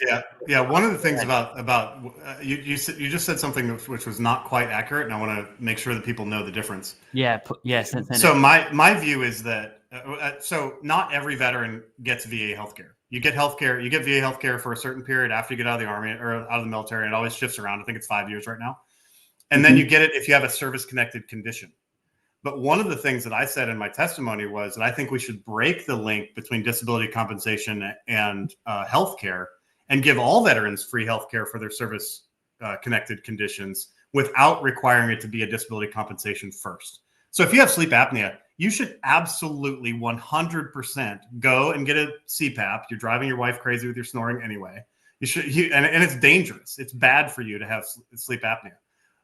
But once you have that CPAP, now you're in a place where the healthcare that you've been given is healthy, is good enough to get you functional in society. And so, if we break that link, then we don't have so many people, because a lot of people, you guys have heard this 100 times probably, where people are like, I really want healthcare, but I got to apply for disability to get healthcare. Let's break that link. Let's give veterans the healthcare they need. And that's not fully true either. I mean, that's a path into VA healthcare is service connection, and that's often talked about. But I just pulled up the form. It's the VA form 1010. So if you're a former prisoner of war, if you have the Purple Heart, if you're a recently discharged combat veteran, or those who served in a toxic exposure risk activity, those who discharged for a disability incurred or aggravated in the line of duty. So that would be kind of your service-connected stuff. Receiving service-connected disability compensation, receiving VA pension, non-service connected, which basically means tested at that point.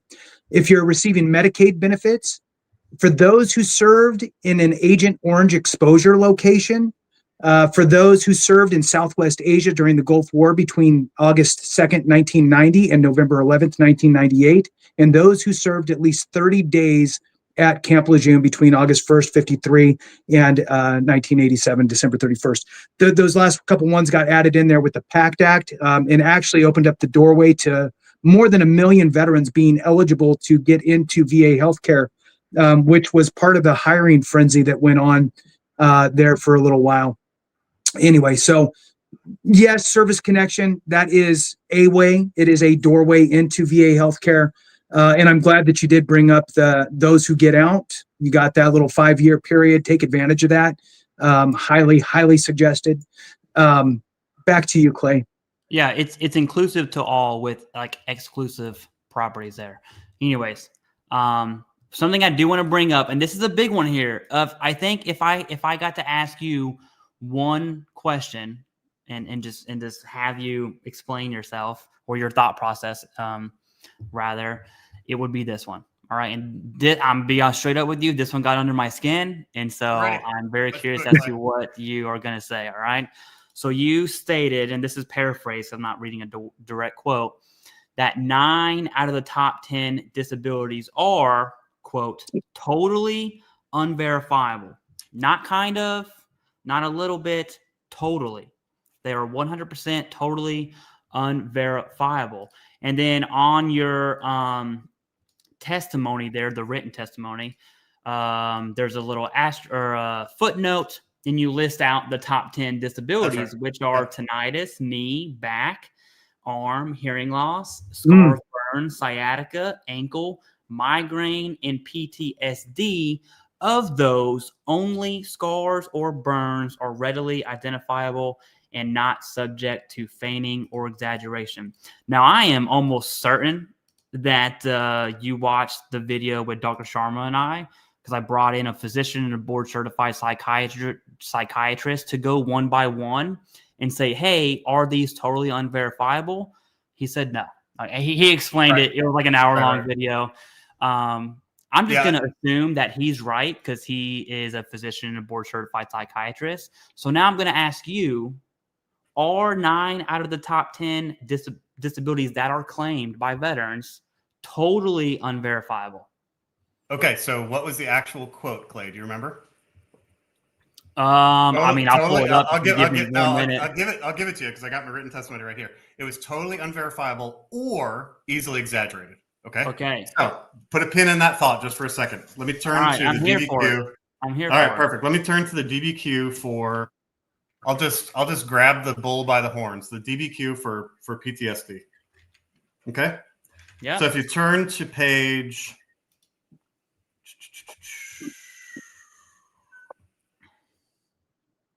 Let me see, page 4. No, this is clinical findings. It's all right. I have a magical thing here. Yeah. And I think it will work. Okay. There we go. I'm on it. So if we go to section 2, subsection 2A, relevant social, marital, family history. Yep. How hard is it for me to tell a story, me personally? How hard is it for me to tell a story that makes you think that I am totally disabled due to PTSD? Right. So we're on PTSD, right? So Yeah. I do think. So remember, what we said was either totally unverifiable or easily Yeah. exaggerated. And if you look in the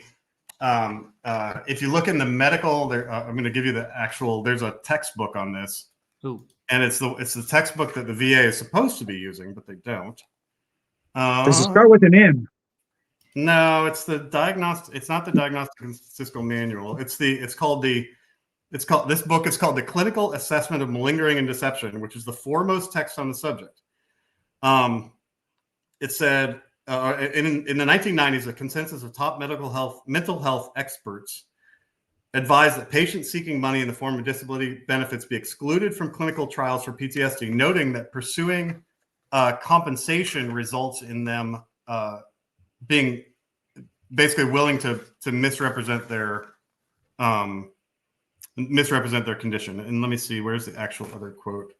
I'm looking for the other one. So I concede that mental health can be exaggerated, and I said that in the beginning, and I get that because you are correct that it can be exaggerated. The only thing I would fight or I would counter with is, what about those veterans who have documented medical evidence of symptoms? And listen, how many veterans do we all know that are divorced and have broken things, have punched walls in their holes because they're unable to control their emotions of anger, and all these little hinted at PTSD, which is just one. There's depression, anxiety, insomnia, whatever. And so can they be exaggerated? I totally agree with you on that. I would counter with what about those with medical evidence? Now, yeah, totally. Okay, perfect. PTSD, I would totally give you that win. That is A-okay. Back to the totally unverifiable, also the other 9 conditions. How is what about like ankle, sciatica, back strain, knee? How are all of those totally unverifiable? Let's do. I think arm pain is on the top 10, isn't it? Ridiculopathy. Yeah, so everything listed here is on the top 10. It depends on how you break it down by. And all we're saying here is that they could be. Veterans could be doing this, right? Yes, and there are dozens of claims companies that get paid to give you a DBQ. Their incentive. Okay, yeah, but at the bottom of that DBQ, a doctor has to sign it and put their license on the line. Absolutely, and you know what? In the book, there's a doctor in Puerto Rico who, for $250, she will examine you. One doctor out of 300,000 doctors.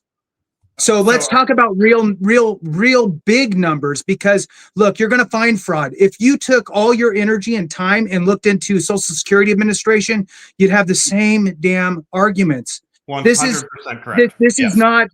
Anytime you have anything that has a nickel to it, there's going to be people that are doing fraud. Then you're going to have people that are making money off the people that are wanting to do fraud. Look, I'm not saying all veterans are saints, but a good portion of us try pretty damn hard to be honest with ourselves. And there's even a bigger number, Daniel. There's even a bigger number of people that go, you know what? I still got my legs. I'm not going to file because somebody like Daniel needs to do it, and he needs it more than me. So I'm going to go live my life the best I can without any additional help from the VA whatsoever. There's way more of those people as evidenced. The percentage is massive. So I think that painting this broad stroke of veterans are out there deceiving and painting this picture of people out there trying to take advantage of the system is a very, very dangerous position, because it's filled with blanket statements and little tiny, here's 7 people over here, 14 people over there. The IG themselves stated that fraud is minute within the VA. Now, granted, is there exaggeration? Are they missing stuff? Sure. But we're talking about millions and millions and millions of people. How do we fix it? what you're worrying about, which is wrong. And I agree, people doing fraud should be caught and slammed. I don't think that, and I'm going to kind of paraphrase, I guess, Tammy Duckworth now, that not at the expense of the entire system. We need to swim upstream. Commanders at every level need to do a better job at making sure that their soldiers, sailors, Marines, Guardians, airmen, whatever it is, get the proper education between their ears so they can jump out and have a successful life. Period. It starts there. Yeah, Jason, I don't disagree with you that there are a lot of veterans who are doing the right thing, and a lot of veterans who show up and say, the vast majority, Daniel. Vast. I'll even give you the majority, no problem. But when you look at the studies on this, you see again and again and again, dating back to the 1870s. I've got an 1870 study here about how people get better after their service, and then they continue to seek disability compensation. That was from 1870. There's another one, IOM and Institute of Medicine in 2006 and 2007 called for stricter DSM-4 standards because people were feigning. There's, there's just so much of this that it's super difficult to even give it to you all. But some of it's between your ears, though, Daniel. You yourself are the type of person that goes, you know what? I am so morally here compared to everybody else that I am only going to apply for what I think the military did to me, and that is it. Even though I know legally I have all these other things that I could potentially file for, I'm so morally right that I'm going to ignore what's legally allowed to me. I guarantee that if you own your house, if you own your house and there's a 2% interest rate available today and you have a 7%, why wouldn't you take advantage of it? Right? It's there for you. You're not doing anything illegal, but what's happening is that this rhetoric and this conversation is absolutely shaming veterans for taking the benefits that are legally available to them. Shaming for something that's legal, then painting the brush of fraud, all these fraudsters out there, and putting those people into the same bucket as these fraudsters who are painting unrealistic situations. So I'm not happy with the way that it all gets portrayed, because I think that it's very blurry. And I think that it's much like the Washington Post piece, where it just blurs into this veterans fraud. We should get rid of the majority of the VA disability compensation system, and we should do something else for veterans who are average median age in their 40s at least. And we need to go get them new jobs, new training, and internships, because my 55-year-old veteran who has an 80% rating shouldn't have an 80% rating. They should have a 10% rating and go get a job. Yeah, I think you're go ahead, Clay.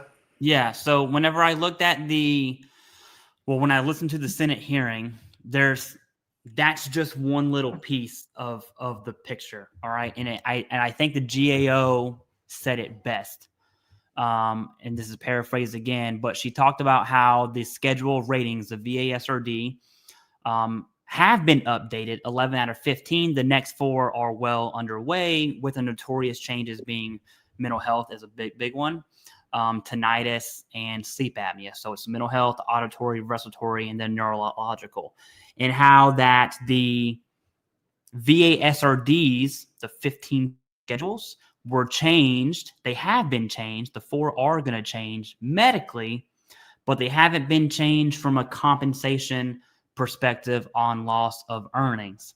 And what that means to me, and this is the direction I think the VA, not the VA, I would say the country is going to go at some point, because there are people who are funding studies and, testifying before the Senate and doing all these other things, that we're going to start seeing more ratings like sleep apnea that were once 50 go down to 0. And it's kind of similar to what we have now for hypertension, acne, and I think toe fungus was the big one the Washington Post brought up, right? Is that hypertension is bar none. I mean, like 99%. I'm pulling it out of my butt, by the way. I don't have the data. Yeah, But unless the you're really overwhelming sick, majority it's are 0%. 0%, right? Yeah, no doubt. The overwhelming majority of toe fungus is 0%. And honestly, every time I see that claim, I'm just like, okay, that's dumb. Like, I get it, but it's 0%. There's no earnings lost. And so we're going to see that with sleep apnea. And I think in the future, we're going to see the VA SRDs, the 15 of them, be updated from the compensation earnings loss or potential earnings loss viewpoint, not just a medical viewpoint. And I think that is the direction of not just the VA, because I'm not saying VA because like there's, depending on what admin is in charge, right? I think the entire country is going to at some point lose support for its veterans in a manner, I guess it depends on who you ask, in a manner that we're going to see high ratings go down to low ratings from a earnings loss potential, not just a medical lens. What are your thoughts on that? Because if someone asked me what your agenda was, and it's just coming from me alone, I would say that was the reason you testified, is to take a look at the VA SRDs, how veterans are rated, and the percentage of each disability. Would you agree with that? Would you tell me I'm stupid? I just want to hear your thoughts on that. The sleep apnea going from 50 to 0 is a great example that's happening right now. I will answer it this way and say that I think so. There was a study a couple of years ago, it's cited in my Senate testimony, 2016, I think, that talked about the functional limitations that veterans face versus what a disability rating in the VA is. And what they discovered in the study was that the VA system, the VASRD system by itself, is alone among all federal programs. SSDI isn't this way. Workman's Comp isn't this way. No other program is as broadly defining disability as the VA system is.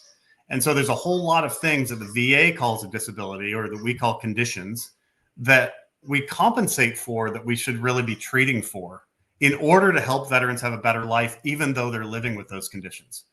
But what is not the case is that, I'm not advocating for the whole VA to be shut down or the whole thing to be privatized. And I see in the comments, people are like, oh, what about Project 2025? I haven't read it. I don't know anything about what it says. No clue. So the reason I testified was because I was asked to testify. I don't have an agenda here.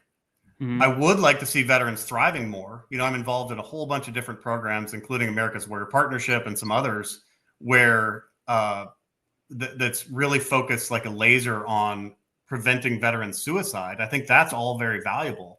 But the step that nobody's taking, including the VA, including Cheryl Mason, the VA OIG, who I know very well, is they don't want to see fraud. The reason they're not seeing fraud is because they're covering up their faces and covering up their ears. They don't want to see it. And so the VA just doesn't do these studies. Institute of Medicine does these studies. Other people do these studies. Harvard does these studies. So speaking of studies, right? Studies show that even after adjusting for age and other factors, veterans generally have worse health outcomes and a higher burden of multiple chronic conditions than non-veterans. These altered health trajectories suggest an erosion of the healthy soldier effect, okay, where the initial health benefits of military service are diminished by long-term service-related factors. Totally. Studies show that. Yeah. So this goes back to what you were just saying. Wow. The VA is the only one that's defining things differently, and the only one that's allowing for these different types of conditions to be considered disabling, right? Well, it's because our service members are having worse off time and getting diagnosed with things they shouldn't be getting diagnosed for at age 23 than their civilian counterpart. That's why this is there. This is why this benefits system is in place. This is why it's there. Sentences previous to that in that same study talk about how until about 15 years ago, veterans were actually more healthy because of the healthy soldier effect. And now what's happening is veterans are less healthy. Why is that? Well, go back to incentives. If we pay veterans 20 to years view of themselves, 20 years of war, no, a more regimented vaccine situation. oh boy, yeah, the More. vaccine. I I'm not going mean, to disagree with you on the vaccine thing. Holy crap! there's look, we you know, and look, all I'm saying is that when we go in, we have zero control. We stand in line, we get our shots, we take our pills, we do what we're told, we move forward, we get exposed. You know, next thing you know, you're licking asbestos and snorting anthrax, right? And next thing you know, you're taking malaria pills, and next thing you know, here you are on some rotten ship. Well, maybe not you, but the Navy guys and the Marine Corps guys, right? So, all of these things contribute to this downward trend compared to our look. We all deteriorate. This is your point. Everybody deteriorates in time. We all are, but Right, our trajectory by studies is a little quicker. How much is the moral responsibility of our fellow citizens? So, you know, the legal stuff, the way that the law is made, and just so people know this, I mean, it's not I'm just a bill on Capitol Hill like we all saw when we were in third grade or whatever. That's not it.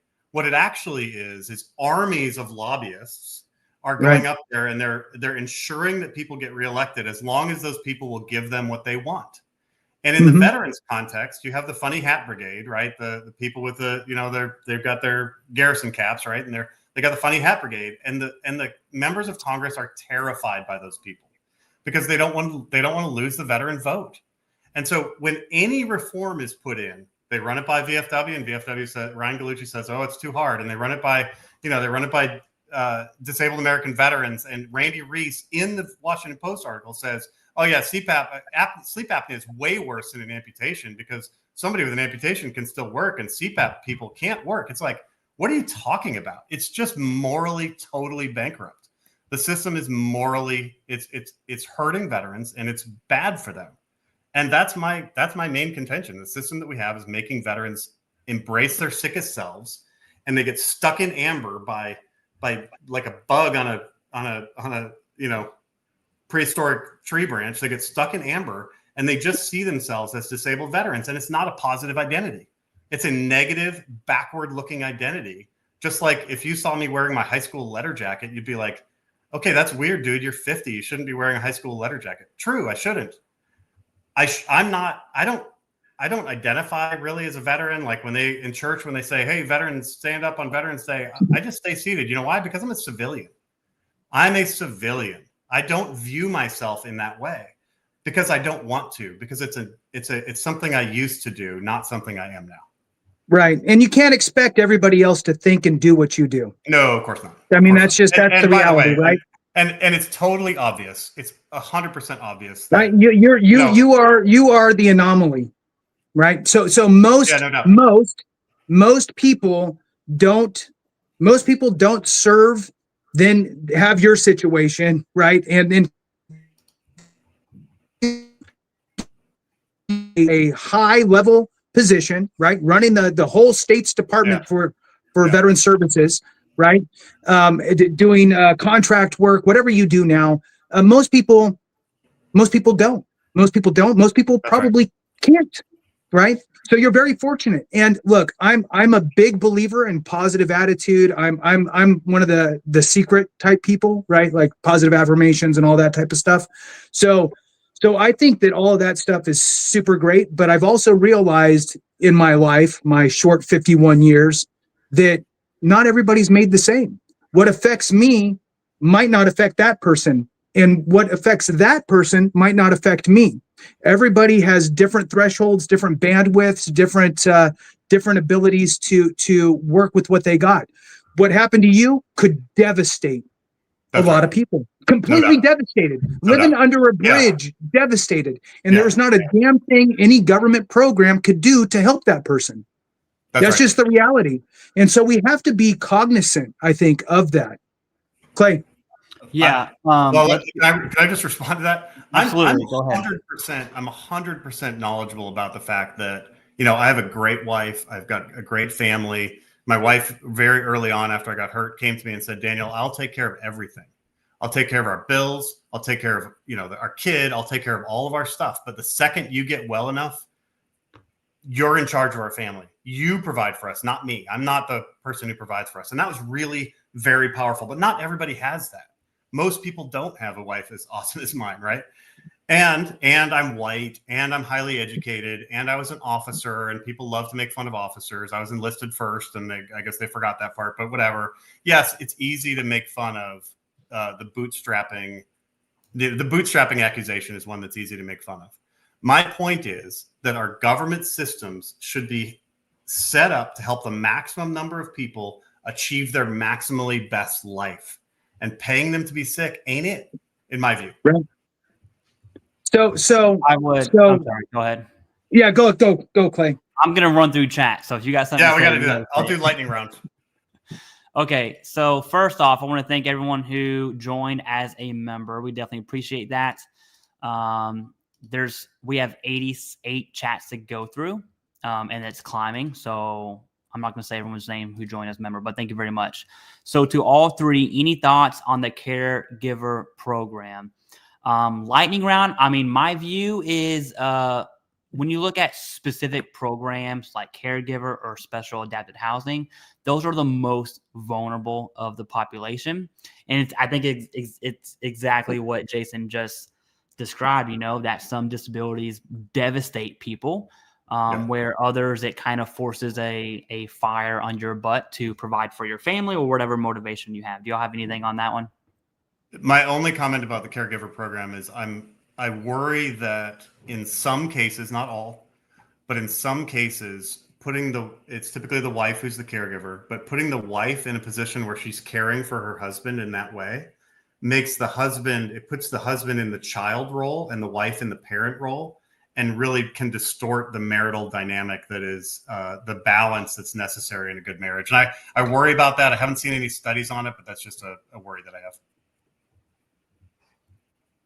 So what's interesting, just really quick, what's interesting on that is that, for example, when the laws changed and they opened up the doorway for veterans to be able to go on to base with just a disability ID card, they could only bring their caregiver with them during COVID. Right. So COVID shut down all the bases. They didn't want a lot of people going on there. So now only the veteran could get on, but they could bring their caregiver on for additional assistance, because some of these people, they can't reach the top shelf. Their wife can stand. They're stuck in a wheelchair. So, the caregiver program, I think that there's legislation out there that is really focusing in on assisting the spouses and caregivers in general, even if it's not a spouse, to help them get retrained and get reevaluated, because many of these caregivers give their whole life to being a caregiver. And then it's like, that's what I've done for 10 years. Now my veteran has passed away. And now that's all I've done for 10 years. So how do I translate that into a job? So there's actually some legislation in to kind of help bridge that gap, which I'm sure Daniel would be all about, because it's about education and training and job placement and helping these people transition from caregiver roles into other things, which I think is good too. Clay, yeah, I'm going to keep on moving. So these are just super stickers here. StreamYard doesn't show it, but all these donations, any profits are going to go to the TAPS nonprofit organization there. So Charlie, who is at American Vet, and George, thank you very much. AF Vet says honor the contract. That's definitely a VFW Title IV talking point that I'm sure they're going to iterate a lot more in the coming months. Here's a question directed at you, Daniel. Is Gade, could you share on where you see compromise, such as grandfathering, or where some of your ideas might lead to more harm than good? No one's perfect. How would you critique your ideas and views? Can you do this in like a minute? Yeah, absolutely. I'll keep it super short. Anytime that we change laws for a big population like this, we have to offer a safe harbor to people who are currently receiving compensation for that thing. That's really normal. But when we tried to do that during Dole Shalala in 2007, 2008, DAV and everybody else was like, no, if there's any positive thing, it's got to go to all veterans. If it's any negative thing, it can't go to. It's like, okay, you can't have it both ways there. And then how would I critique my ideas? I mean, I understand the critique that that I have it really good, that I've got a great life, and that it seems like I'm, being pretty harsh on some of this stuff. I get it. I don't disagree with that critique. Yeah, I'll give some people who are not of my opinion. If I were to make an argument to show exaggeration or totally unverifiable, just food for thought, you might want to look into it. I would look at secondary service connection and then secondary mental health to chronic pain. And you can look at Veterans Guardian litigation there as well. But they're the worst. They're the worst. The fact that Brian Reese, the fact that Brian Reese isn't facing a RICO, like the attorney general or somebody isn't coming after him for colluding to defraud the government is just disgusting. I mean, that whole scene is foul. Yeah, and then I would probably also, like, if I were you, or not you, someone who's not the same opinion as me, I would also argue that secondary should have a more likely than not versus an at least as likely as not. And I'm just saying that, like, if I was going to make that argument, that's how I would have presented it. And so I would probably offer that critique as well. So we have super sticker here from a quad Drazi. I know I butchered that one. Thank you very much. Beer Buddy says, why must your reform, I'm assuming you, Daniel, rely on punitive cuts to compensation to fund employment programs rather than funding those programs separately? And I'm not a budget person at all. So. It was just an example. There's the VA's budget this year is $400 billion. There's enough money in there to do job programs. Yeah, no as doubt. well as fund VA disability compensation. That's a joke there. But Dick's Insider, okay, Mr. Gade, hypothetically, if you were to own a pro football team, I don't know. Yeah, I didn't write these questions. Dixon, I really appreciate your donation to TAP. And why would you name it the Blue Falcons? So. I've served veterans for 20 years. I'm not a Blue Falcon, whatever. Yeah. It was funny. I give it to him. I mean, it was funny. It was funny. But I'm glad he donated to. I'm glad he donated to TAP just to make that comment.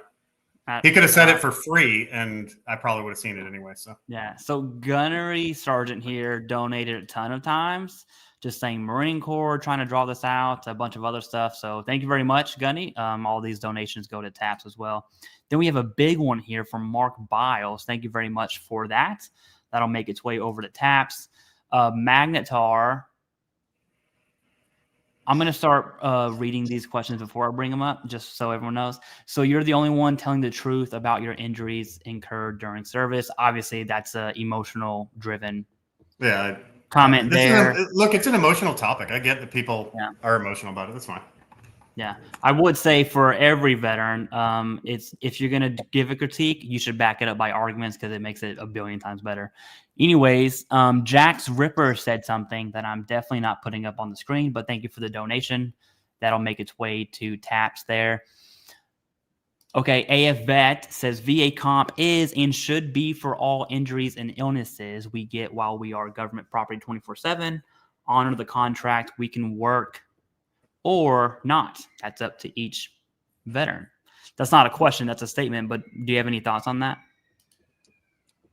I mean, if you get vitiligo while you're in military service, is it your fellow citizens' fault? No. If you get Parkinson's disease that runs in your family, is it your fellow citizens' fault? No. Could the government pay for the treatment? Absolutely. But should you get disability compensation for stuff that would have happened whether you ever joined or not? No. That's ridiculous. It's morally bankrupt. My opinion, and again, maybe I'm wrong. And again, this is, it has the feeling of shaming veterans for taking advantage of the benefits that they've earned by law through service. So I don't appreciate it. And I'm just going to tell you that I don't appreciate that because these subscribers that are watching this, you know, they may have got any one of those conditions that you've laid out and legally and honestly went through the whole process without any ounce, not even an ounce of fraud, and to be talked down to is a bit disturbing. Just want to throw that out there. The legal and the moral are different things, Jason. Yeah, I know, but you're painting it with a brush. View. You're painting it with a shameful brush. Okay, that's all. Thank you, Mark. That's all. It's about tone. Gunnery Sergeant, thank you again for that. I tried to share a new Netflix series, Marines. I've had a ton of people tell me to watch it. I can tell you right now, I'm not watching it. Just not what I watch. Sorry. Okay. Annette Baker says you are biased against your vets there. Yeah. Hi, Annette. Thanks for the donation. Yeah, that's Janice. How about Janice Victim with $99.99? Good for her. Thanks, Janice. Yep, that one's up next. So Eric Prius, thank you very much. And then we have Janice Victim here, $99.99. Thank you very much for that. That's a big one. We definitely appreciate that, and I'm sure Taps is going to appreciate that as well. Also, I don't know which channel these are on. If it's TivDiv, Veterans Daily, or Veterans Info Tap, we'll make the math work later on. YouTube does take about 2 weeks. I'd probably say a week and a half to flush out the analytics on live, so it's not going to be instant. Okay, Beer Buddy. Is your true goal to change the legal definition of compensable disability rather than criticizing VSOs for following the existing laws? Yes. Okay, as far as what is a disability, right? Yeah. Okay. Yeah. Absolutely. I agree with that. I just want to read these. Okay. I haven't been reading them. I said I was going to. Dr. Gade, do you personally receive VA disability compensation? Don't feel obligated to answer that. And if yes, has it robbed you of your purpose? Just if you want to say skip, I'll skip it. No, I applied for only things that were caused by combat. That was my moral judgment. Your moral judgment might be different. And, you know, Jason gets mad at me when I talk about moral versus legal. That's okay. Listen, you have your view. I have my view. That's totally fine. Thank you very much. Again, that's your second donation, a Quadrazi. We appreciate that. We have Darren Lemon says DOD's budget for 24 was nearly $850 billion. Can't pass an audit. Is the rare cases of VA disability fraud the best to go after, seeing that estimate says it's only a fraction of a percent of payments paid out? Is this the thanks for your service? Yeah, you know what? This is funny because I get this critique all the time because I'm not talking about SSDI. I'm not talking about SNAP. I'm not talking about illegal immigrants. I'm not talking about paying Israel for all the billions and billions that we give them every year. I'm not talking about the money we spent in Ukraine. I'm not talking about how illegal and immoral the war in Iraq was. Obviously, all of those. We love beef. Obviously, all of those things are true, right? There's a whole bunch of waste in the federal government. It just happens that this is the area in which I am a actual expert. So this is the one I talk about. All right. Magnetar says, sounds like to me, Gade is saying only combat vets with intense injuries should file. I would agree with that statement on this one. That's what it sounds like. Next, please have Gade comment on the VA underpaying vets by $84 million. I'm curious as to what that's referencing about. I don't know what that's referencing either. I'm not saying only combat vets. I've never said only combat vets. What I am talking about is things that were caused by service. If you fall off a truck and get paralyzed at Camp Lejeune, if you get hurt at Lejeune by falling off a truck and you're training for war, you should get compensated for that. No doubt about it. I'm not talking about that. I'm talking about the vitiligo and the sleep apnea. Like, come on, man. Yeah. Okay. Mark Biles, thank you. That's like your third time, I think. Yeah, Mark's on a roll here. That. Yeah. DK Guns. Okay. Mr. Gade, I was there also in 04-05 with First Cav and in Fallujah. I didn't get blown up like yourself, but I came back not the same person, which took a toll on my family. I get what I deserve from the VA without feeling guilty. Not a Okay. question, that's a statement, but I hope that Mr. Guns or DK Guns, Mr. or Mrs. Guns, is getting also mental and physical health care from the VA, so as to live a productive and meaningful life.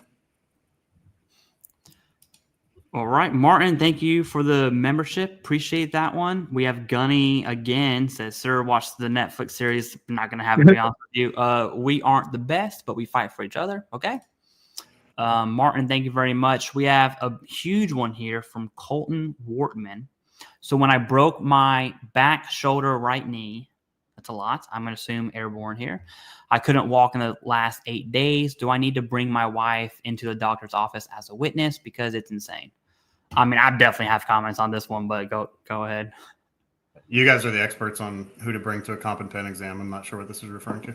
Yeah, but that's $100 donation to TAP. That's it is awesome. I will say, for major injury, like this isn't strain. We're not talking about knee strain or whatever. We're talking about breaking your back, your shoulder, and your right knee. I'm going to assume that's from airborne. If that's the case, that's a super easy claim, and a witness statement, a buddy statement, a lay statement, whatever you want to call it, isn't going to do anything, because the criteria for musculoskeletal conditions like these are either going to be prescribed bed rest, which is not common, or range of motion. So a witness is not going to, it's literally going to do nothing. So, all right, Gunny says, veterans will always be here. Awesome. Yep. All right, we definitely appreciate all the donations, Gunny, so thank you very much. Okay. Magnetar's mad at me now. Yeah, I know. I saw his name and I was like, let me unclick that. Gade, by your logic, no one. I can't kick rocks with that leg, Magnetar, because it doesn't exist. It went in the incinerator 20 years ago. That's probably fine. All right. Okay. Colton Wortman. So this is on top of this. Okay. So thank you very much, Colton. I'm sure TAPS is definitely going to appreciate that. Says, I wake up every morning at 2 a.m. I stretch and I can feel my lower spine pop into place. I'm 30. I think age is a huge factor that a lot of people overlook. And I still take about 3,500 milligrams of any type of off-the-shelf painkiller, plus alcohol, plus I'm hard-headed. Healthcare, dude. That's what I got to say about that. I mean, I'm sure Daniel's on the same opinion on that. All right, Al, thank you very much for that. 141 FE, appreciate it. Okay, so Magnetar again says, Gade, it seems to me you're trying to divert responsibility from the VA back to the vet. I'm going to add a little bit to that one. It's not something that we talked about a lot, but there's major players in a VA claim. There's the veteran submitting the claim. And once that claim's submitted, that's it. Then it's claims processors, they're a major player. And then another major player is a C&P examiner. And I think that's what he's referring to, where the VA they are the ones who adjudicate the claim, not the veteran. And so I assume that's what he's referring to, if you want to comment on that one. Yeah, I don't think the government should be responsible for your outcomes. I think you're responsible for your outcomes. Yeah, but that's not how the VA claim works, right? And I would probably argue. Are we talking about Magnetar's? Are we talking about Magnetar's statement right here? Yeah, because I assume he's talking about putting the blame on the vet. I think he's talking about my Adam and Eve example, where I'm like, don't divert responsibility. I think that's what he's talking about. But yeah, I think that you ought to be thinking that your life is your responsibility and doing everything you can to make your life as meaningful as you can. Yeah. All right. So we have this. And I agree with that, by the way. Do everything you can to make your life meaningful and get the treatment you need. And by the way, don't let anybody shame you from filing for any sort of disability claim that you potentially have. I mean, at the end of the day, it's going to help you have a better life. It's going to help you with your finances. It's going to help you with your medical treatment. It's going to help you with your education treatment, educational programs. You could apply for VRNE. there's a lot of things out there, especially to the 70% that are not service connected. Take a look at your service treatment records and see if you have anything that would be service connectable. I'm going to we have a ton of chats, just so you know. How were you able to speak about all vets in the hearing? I can tell you from my comments whenever I was watching the hearing live, that was a common feeling among veterans, is that this guy doesn't speak for us. I assume that's what he's referring to. Do you want to comment on that? No, I'm speaking to my lived experience and 20 years of research and work in the field. I guess I'm not speaking for gunnery sergeant there. That's okay. Donald, so we did answer this one, opinion on the Pact Act. Can you very quickly explain your position on the Pact Act about diagnosis and what is the actual cause and all that? I think the Pact Act was overbroad and rushed into law because of President Biden's personal connection with respect to his son. And with respect to his son did not die of brain cancer because of burn pits. When he deployed, he was the Attorney General of Delaware. And if anybody thinks that the Army is going to put the Attorney General of Delaware in the plume of a burn pit, they're insane. He wasn't burning wag bags. He wasn't doing any of that. He died because he got glioblastoma, which happens to some people. And so the Pact Act is overbroad. And I think in later years, we're going to see a lot of studies that show that, but it's new and that's kind of how it is. That's a bomb right there. Okay, so Mark Biles, again, this is like your sixth one, I think, says, I still get mental health therapy and I didn't stop. I don't do well without my mental health therapy. I still get mental health therapy and I didn't stop. I don't do well with my mental health therapy. Yeah, he just pasted it in there. I'm glad if he's getting the care he needs, that's really positive, and I hope he gets better. Yeah. I'm not going to read that one. Thank you, Magnetar. No, Magnetar got mad at me. Yeah. Oh, yeah, he did. Colton Warren, again, this is your third big one here. So until you literally cannot work and the VA says no, and we have to go to college, there's a reason why veterans signed a contract. Promises were made. Promises not kept without proof that the veteran has to provide. I actually don't agree with that. I think the system does work. I think the VA disability compensation system, although it gets a lot of flack from the internet, especially YouTubers, I'm one of them, the system does work. And in fact, if it didn't work, 6 million veterans wouldn't be service connected. I think veterans need to take more responsibility on the front end submission of their claim. Personally, that's my thoughts. Do you have any thoughts on that? Okay. We're rolling. We were training and hardening ourselves against the bad things after separation. The shell weakens and the bad things reveal themselves. Okay, thanks for sharing. We definitely appreciate that one. Eric, thank you for that. We have Empire's Colton again. This guy's crazy. Thank you for all the donations. Okay. Who invited Gade to speak at the committee? Where's the his business located?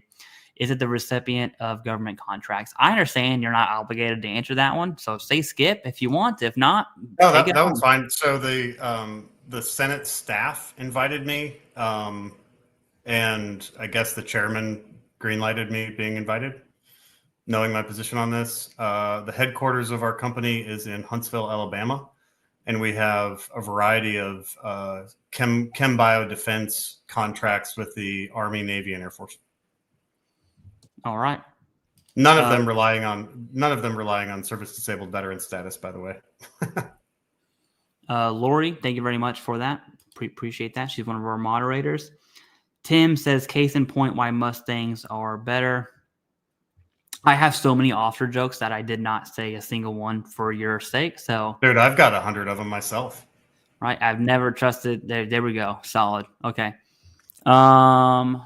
Beer Buddy says, how do you reconcile criticizing tinnitus with the $6 billion 3M settlement, which confirms defective military earplugs caused widespread service-connected damage? It's a good question. I think. I mean, tinnitus is not a disability; it's a condition. I think you should get treated for it if they ever come up with a treatment for it. I think there's other ways to cope with it. I don't think you should go around with disabled veteran license plates, parking in disabled veteran spaces for your ears ringing. That seems silly to me. And Yeah, by the way, it's my not ears to me, ring. that's My ears another ring all thing. the time, and I get it. I Yeah, understand. I they're didn't file probably for it rated because I'm for not other gonna. things if they have the license plate, not just tinnitus. Maybe. For sure. Okay. Well, in California, you just have to have a disability rating. It doesn't have to be 100%. No, you do. You have to be 100%. Not in California, you don't. Yeah, you do. Unless they changed it last year. I think I saw But it's that. fine. Anyway. Okay. I paid into my GI I could be Bill. wrong. I You're haven't right. used it with what happened to it. Yeah, I think it's don't quote me on this, January of 2011, within that time frame, you either have the forever GI Bill or you don't. And that is the policies and laws in place. And there's no way getting around that. Okay. In the Wind, thank you for this big donation. We definitely appreciate it. Says, thank you for your service, sir. My question to you is, does your morals trump a lawful and administrative system that has been put in place to compensate young people who sacrifice their bodies, minds, friends, and families for this country? No, definitely not. My point is that as we reform any legal system, we have to keep an eye on what the moral purpose of it is. And I think that the VA system has drifted far from its appropriate moral purpose. Okay. King's World. I'm trying to go real fast here, guys. $95 billion in foreign aid is morally better than taking care of veterans. And this are emotionally, we get it, right? Like, people got really upset at Argentine beef. Or there not better fights you could be voicing? You lost your leg. Why not try to save more legs, Gade? I don't want us to fight any more meaningless, stupid wars either. I think the war in Iraq was a disaster, and the war in Afghanistan barely any better. And we ought to do a lot. We ought to make much smarter decisions with our soldiers before we and sailors and airmen and Marines before we put them in harm's way. But that's the Congress needs to seize back its authority from the executive, no doubt about it. And wars should be declared before we send young kids to die in the mud. So I couldn't agree with you more on that. Or shoot them out of the ocean with boats when they're on boats. Anyways, Coastliner says, one man's voice and opinions. The law says otherwise, or that's pertaining to 38 CFR Part 4, which is decades old. The thing on that one, Coastliner, that's the argument that GAO was making, is that it is old, and that's the biggest potential for exaggeration. So I would probably just keep that to myself, to be honest with you. Numbers Guys 84, thank you for being a member. Appreciate it. Let me just read this one real quick. Okay. Yeah, that's the one about illegally firing people. I don't know who my friends Gade, are. you brought up employment, but your friends want to illegally fire people. I mean, he's you don't have to talking comment. about the Trump administration. I'm not even in the administration, so I don't know. Okay, so exactly the same guy said, ED, why submit claims? Just kick rocks. Okay, whatever. Here we go. George Batista says, I think the government should stop paying for illegals in America and giving foreign aid country before cutting pay for the 1% of the population that serve. I'm in violent agreement with George on that. Okay, this one seems reasonable. And by reasonable, I mean no bad words. So Lieutenant Colonel Gade says, I disagree with you regarding this topic, but I sincerely respect you for coming here and hearing our side. I would echo that, because I know you knowingly walked into opposition. And so, we're definitely happy to have you here. Dude, I've been shot by a rocket. I've been blown up by a bomb. Words are not violence. It's fine. We can disagree. We can disagree even in a heated way. And, Jason disagreed with me in kind of a heated way, and that's totally okay. I get it. I understand. It's fine. King's World said it's morally sound to entice poor 18-year-olds with money and honor to fight for wars. Dude, you're no, it's not. King's World, you're right. It's not morally good. Yeah. That's the Afghan, the whole GWAT thing kind of gets under my skin as well. He wants his morals to be all of our laws, by the way. Okay. I'm not going to try to, Maverick Poet. All right. Only third-party doctor can write a legit DBQ and Nexus letter. VA docs won't do it because of VA admin. It's a little more than that. You also need buddy letters with legit wording. No, you don't. This is all legally binding and a federal crime of fraud for anyone caught lying. That part true. All right. I have a question for you. What is your opinion on third-party legitimate medical providers writing opinions to Service Connect Disabilities? There's some things that are inherently governmental functions. For example, I would be really worried about a private military contractor getting paid by the government to go bear arms in a foreign country and kill foreign people, because that's an inherently government function, right? I also think that for that same reason, or for a similar reason, that the VA should have its own staff doing those as much as possible, because people like Brian Reese and VA Claims Insider have their own little stable of medical experts that for a fee will give you a DBQ that says whatever the heck you want it to say, and it supports the claim package that then goes and gets Brian Reese and VA Claims Insider paid millions and millions and millions and millions of dollars every year. And it's just, it's gross. And the incentive to lie, I think, is far too high. And that's probably an area where the incentives are truly, truly, and obviously out of whack. Are you, I want to clarify something. Are you in favor of contracted CMP exams to give the opinions, or are you in favor of the VHA staff completing the opinion? Yeah, so the problem is the VA doesn't have the people for it, and government employees are much more expensive than contractors. So it's a tough problem to solve, and I don't know that I have a strong opinion on how to solve it. Yeah. Okay. The issue is a lot of CMP examiners are NPs, or they're extremely underqualified to give the opinion. That's that side. But then you have the claim company side that partner with Nexus Letter companies. I agree with you on that. Wholeheartedly, I do. But then you do have legitimate physicians writing legitimate opinions backed by the veterans' evidence. And so the argument's not cookie cutter. All right, Clay, can you please ask him who testified? We definitely answered that one, Dixon. Thank you for that. Got that one. Got it. David Swanson, appreciate it. AF Vet Trump said the same thing about P25 as Gade, word for word. I don't know about it. Never read it. LMAO. Well, his people wrote it, but I don't have any people, and they didn't write anything. I did look. I thought I looked through it years ago, like when it first came out, to see if it said anything about veterans, and I didn't see anything at that time, so I didn't read any further because I was only caring about the veteran stuff. But I didn't see anything about it. I don't know. Yeah, he's definitely referring to the Agent Orange comment there, because that is literally right out of the book of P25. Any vet needing help submitting a VA claim can message me for help. We're just going to skip this guy. Thank you for donating, though. Also, you're a loser. King's World says he doesn't see himself as a veteran. That explains it all. Can I comment on that really quick? Absolutely. So we all have many identities. At any one time, we all have many identities. And so my identities: I'm a husband. I'm a father. I own a business. I do jujitsu.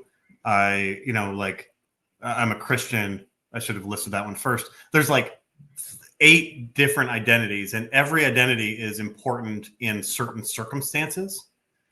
I just don't view the veteran's identity as being one that's particularly valuable in most circumstances, and so I don't embrace it. It's not significant to me during most of my life. I've got other things to do other than dream about the good old days and wish I was still in the Army. All right, I'm going to skip OLPs there because he uses a bad word, and we don't use bad words here. Let's cut waste, not veterans' benefits. Here's my compromise. In wasteful foreign aid, regime change wars, a bunch of stuff that's not VA related. Not VA compensation, supporting our veterans. Let's just smart policy. It's our moral duty. Yes, supporting our veterans the right way is our moral duty. My argument is that helping them thrive, getting them health care, getting them jobs is a morally right way to do it. Paying them to be sick, I've got real moral qualms with, as you've heard. Luis says, tell everyone how great you are. Okay. May be not says, the VA says my husband, who has ALS, doesn't need attends wipes because they aren't medically necessary. Explain to me how that makes sense. There's no way we can comment on the healthcare situation of your spouse. That might be a conversation you want to go have with an accredited service officer, one, or just speak frankly to the healthcare provider and just have that conversation. It's definitely not YouTube's not the place for that. Can you ask Maverick him, Poet guy is just trying to drum up business for himself, so you can probably skip that one. Oh, this one here. Yeah. Can you ask him why I'm asking you, why does he want to remove any rating below 60%? That was a huge statement you made during the testimony, by the way. My neuropathy is a disability, but because it's not 60%, it has to be removed. My point in that part of the testimony was that if we took the minor disabilities, however defined, and rerouted that to better, more productive uses like job placement and all of those things, then veterans would have better lives. It doesn't matter to me whether it's 60 or 30 or 100. I don't care. But if we're going to, the money is already in the system to do the right thing was my point. Yeah. The man, I don't really want to go down that hole because we don't have time. But I think it matters for those who are 60% and below. And I think they took it. I think they took it personally. And I think they're justified in doing so. Justifet, thank you very much for the memberships. We definitely appreciate it. Yeah, I'll skip that one. So Steve Lay, thank you very much. JK, thank you very much. Bishop, thank you very much. Lieutenant Colonel Gade, excuse me. Did you ever commend the 980? I did not ever command any engineer unit of any kind. And on the med board thing, I'm not sure what we're talking about here. I actually went through med board and applied to stay on active duty, and they did a assessment and determined that I could stay on active duty. So that's how I stayed. It was after med board. I know no one messed with you when you were active with one leg. I know that for a fact. Well, okay. there was a lot of jokes, though. Trust me. Scott, thank you very much. Rev Nation said, I've seen so many scam the VA. Daniel's right. Look at that. You got someone in your corner. You should hold on to him very tightly. There's one. It's a legal contract and both parties fulfilling it. That's something I was telling my viewers leading up to this, is that this is my channel and Jason's channel and then our channel. It's like an echo chamber in here. So obviously you're in enemy territory, but if we flip the script, it would be the complete opposite. So keep that in mind. All right. Tell him, Jason. Jason, you were definitely giving it to him here. Let me just read. Okay. What I'm getting from this is that VSOs must be trained properly. They don't have the funding to do that. That's a whole other separate. Jason will talk. Jason's really passionate on misappropriated funds for VSOs. To not embellish and only rate what is exactly is diagnosed and what's documented, I'd be happy with just getting proper ratings. Okay, so a neuro condition like MS that medically retires, you shouldn't be compensated. I'm going to skip that one there. You can't cherry pick morality. No, you cannot. I'm sure the billionaire friends at DC have morals. Kicking through this. Michelle, thank you very much. Guardian, thank you. We're almost to the end here. Lieutenant Colonel, did you ever? Oh, we got that one. A second donation. Thank you very much. He says, please come back again. I'd be happy to. I'd be happy to come back. Illness that do not typically occur at young ages, but people in the military have those illnesses at much younger age. Are you saying due to not being in combat, it's not compensated? We have to make individual assessments of all this stuff. Right now, the VA applies a super broad brush, and there's a lot of things that are lifestyle and genetic conditions that the VA compensates for. My view is that that's not the role of the VA. Others have a different view. Michael Connell never had sleep apnea until after doing burn pits. I'm curious if this is my friend. I will ask him later on. That's another thing about the Pact Act is the Pact Act, in a way, force people to claim the benefits that they didn't know that they could have gotten in the first place. Stephen, thank you very much. If VA comp is cut, impact on future recruitment. That's a big one. I think that goes into your argument as well as how veterans are working or how veterans are seen by the civilian populace after service. If people see veterans thriving in society, they're more likely to send their kids into that machine. If they see every veteran as if they think that their son, daughter, or whatever is going to get raped, poisoned, or blown up when they're in service, then they're not going to send their kids. So why don't we do better about not poisoning, raping, and blowing up our people, and a good job of taking care of them and getting them employment afterwards so they don't have to be dependent on the government? It doesn't seem that controversial of an opinion. Just want to know that there is the other side of that, though, where you're going to have veterans. Typically, veterans' children are the ones that join. There's more generational military. So you're going to have many people going, don't join because the benefits aren't there for you. They're not going to take care of you the way that I was taken care of. And so you're going to have that mindset. So it's going to be at a detriment, I believe. That's an interesting point. I can see that point, Jason. Fig Ramsey is basically saying that there's thousands of brothers and sisters who aren't rated at all. It's about 70% that have zero relationship with the VA. So there's a big figure there. George, thank you very much. He lied about not reading Project 2025. I'm going to go read it now and see if I agree with it or not, but I've never read it. 641 is VHA, and then you'll find VBA below that one. What page? 641. All right. Yeah. Well, it's 641 pages. Why would I read that? That's crazy. Anyway, I believe me or not, but I didn't read it. Pay for Medicaid, Medicare, Social Security, etc. Why shouldn't the government and taxpayers pay for the 1% that raised their hand, honored the oath? Title 4 there. Okay. What value do you consider fair for the loss of life expectancy because of cancer I got because of chemical exposure? I probably won't get to enjoy watching my grandchildren grow up because of it.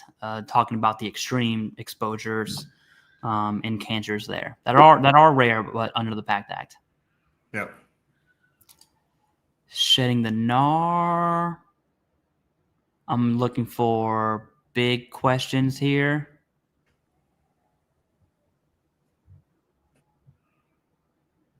Okay. If the solution was as simple as get rid of compensation and just get treated, don't you think the VA would have already done that? Oh, because every bureaucracy exists to protect itself. It's the same reason they're not interested in uncovering fraud, and the reason they prohibit VSRs. Get this, they prohibit VSRs from going on somebody's Facebook page. When they say they're housebound and they go on their Facebook page and you see them out partying, it's like, well, you're not housebound if you're out partying. Hello.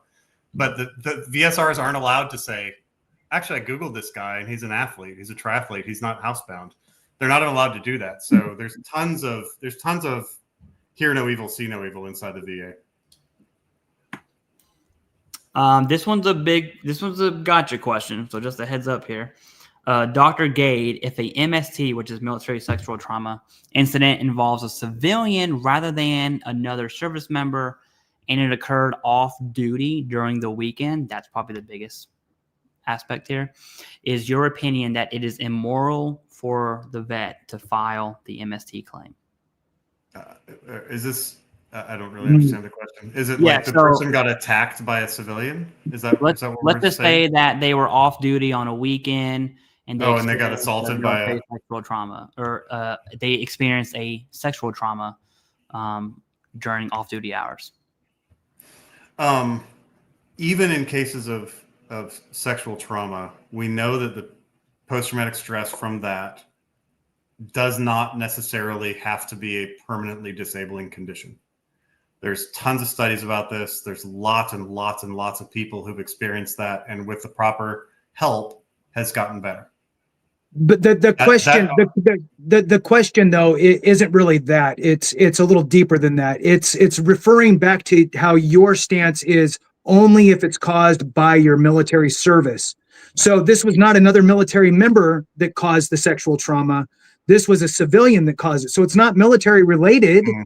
It just happened during your active duty time on a weekend out in wherever you were. Boy, that's a really tough policy question. Yeah, dude, I would not be you. I would not want to be you right now. No, I don't. I don't think that whatever the current policy is, which I think would be that this person can file a claim and that's fine. I think that's probably the morally justifiable position as I look at that question. Yeah. Happened during service. So then it brings into the question all the other things that could potentially fall into that realm of, well, the military didn't cause that. Yeah. But it happened to you. So now you have to, that opens the doorway to all the other ones. I guess a misconduct question would be relevant here. You know, if you fall out of a car because you're high on cocaine and you get hurt, should you get paid? Probably not. If you're doing something illegal anyway and something bad happens to you, you probably shouldn't get paid. But this sounds like a case where somebody's a victim and they're happen to be on active duty and they become a victim of a terrible crime. Should we take care of them? Absolutely, we should take care of them. I think treatment first. I think treatment before compensation is really important. But yes, we should treat this person. That's a great question. So my question to you is, even in your situation with loss of limb, you can arguably say that you are well adjusted and your treatment is good. You've adjusted fine. You're earning a great income. You're employing other people. You seem like you have the wherewithal. You're not. I'm assuming that you're not, depressed and having all kinds of other issues. So, I mean, why are you receiving disability compensation? Is it because you lost your leg and simply because it's gone? Because you're functioning without it. Fine. Yeah, do you have to have your leg? Yeah, we talked about this earlier when we talked about the purpose of, disability compensation. Your disability doesn't go away just because you're earning more money. So, that's the Richard Starr question that we talked about it sort of towards the beginning. It's conceptually similar to me, at least. Yeah. So I guess slippery slope. So I think that really it's not the aspect of incentivizing people with money to not work or to be sick. It's compensating them for the disease or illness or injury that they incurred during their time in service and recognizing that. And then it comes to the fact of just making sure that we do our best from a government perspective to educate and train and help with job placements and so forth. Yeah, anyway, we can do a lot better in that. We can do a lot better in that regard, no doubt about it. We're almost to the bottom here, but they keep. Oh, thank goodness. So don't worry, we're almost there. What qualifications make Mr. Gade the moral authority for my experience in the military? That's you can't answer that one. Q Bono, if Redstone contracted lower DoD war tax. What? So that Qui Bono is Latin for who benefits. And my company is just outside of Redstone Arsenal in Alabama. That's a shot at you. I think so. I mean, no surprise because of the nature of this conversation, but which is totally cool. But lower DoD war tax. Yeah, our contracts are Department of Defense contracts. So if we had less wars, that would hurt my company, and I would be fine with that. I don't want more wars. I don't want anybody to have to go through what a lot of people have gone through. Ali G says, who needs civilian haters when you got guys like this? Okay. Emily Rose, argument to restore all expired GI Bill benefits. Dude, we raised a lot of money for TAP on this. I think we raised a lot of money for TAP. This is crazy. I'm saying like $2 or $3 grand probably. Carl Allen, thank you very much for that. We appreciate it. I got PTSD during my commission. Never worked as a nurse again. Never given up my job. Why can't I get help? Been 100% since 1992. I don't know what you mean by why can't you get help, but if you're rated by the VA, that would be my first stop, assuming you've already done that. There's also private insurance options out there, but just depends on what you mean by mental health help. It's not the same for everyone. How could you stand against your own? Okay. Dave Cecil mentioned that former wars and the veterans getting better. How do you reconcile that it's different war for a different time? Combat vet blown up many times. Government should accept. I'm just confused on that one, to be honest with you. Yeah, I don't understand that one either. It's fine. Okay, here's a question for you. What's your stance on respiratory issues that come up within a year after service and has been chronic for many years before the Pact Act came out, revealing they were exposed to toxic substances in a war zone? Jason, I got a question for you. When somebody goes in for a Pact Act related DBQ or comp and pen exam, are they ever asked if they smoked? I don't know. Not sure. Like a lot of this bronchial when you look at stuff, asthma, I'm like, if you smoked in the military and like, I don't know, whatever. I don't know. I mean, you could also say like, look at George Burns, man. You know, he smoked 1,000 cigars a day, and look, how long he lived, and so, I don't know. And the reason why you're asking is because it's as a presumptive. So it's like all rules go out the window when it's a presumptive versus trying to get direct connection. And, here's the thing. And I know you get this. I totally know that you understand and you get it. The larger the program or the body is, the more latitude you have to give to get everything to kind of fit. And it could just be, like, look, we're just going to have to throw it against the wall and be like, who cares? And some people are just going to be smokers that have it. Thank God the smoking rate has decreased over the past, however many decades. But it's a funny thing because I started smoking in the Marine Corps. I never smoked before, started smoking in the Marine Corps. And then I quit thanks to my wife. She got me to quit. And man, that was the hardest thing I ever did was quit smoking. Don't ever smoke, to those of you out there if you don't. Anyway. Dude, back to you. Quitting opiates after I'd been on IV opiates for 8 months was hard. I could imagine. Yeah. Oh my God. Not great. They do ask, the CMP examiner will ask, but it's not the nexus given is a nexus. It's presumptive in nature, not medical in nature. So it doesn't have the same impact that you think. Bobby D says opinions are like buttholes. Everyone has one. Okay. Thank you for donating. We appreciate it. Who will determine means testing fairness when not all veteran skills are the same? Translate specific jobs that cost Coca-Cola. Means testing isn't, that is a Russell Vogt type deal, not a Daniel Gade type deal. So I think you're asking the wrong people the right question. Treatment won't help homelessness. That is completely untrue. We'll show this one from Maverick Poet here. It is a big donation, so we appreciate that. By legit buddy letter, the buddy must write specifically about how the vet, it must reference quality of life, impact, have they seen? Yeah, so I will tell you this, dude, and I'm totally going to throw a shot at Maverick Poet here. Anyone who is really slamming buddy letters probably don't know what they're talking about. Okay, and I'll just leave it at that when it comes to buddy letters, dude. We're almost at the bottom. Just hang in there. He has an opinion of vets, just causing American people to think differently of us. I have multiple doctorate degrees. You can find studies on anything that can support you. I mean, do you want to comment on that? I don't have a PhD, so it's not for me. I mean, you can find studies on whatever you want, but I have decades of experience in this field, so I'm not sure what that person's talking about.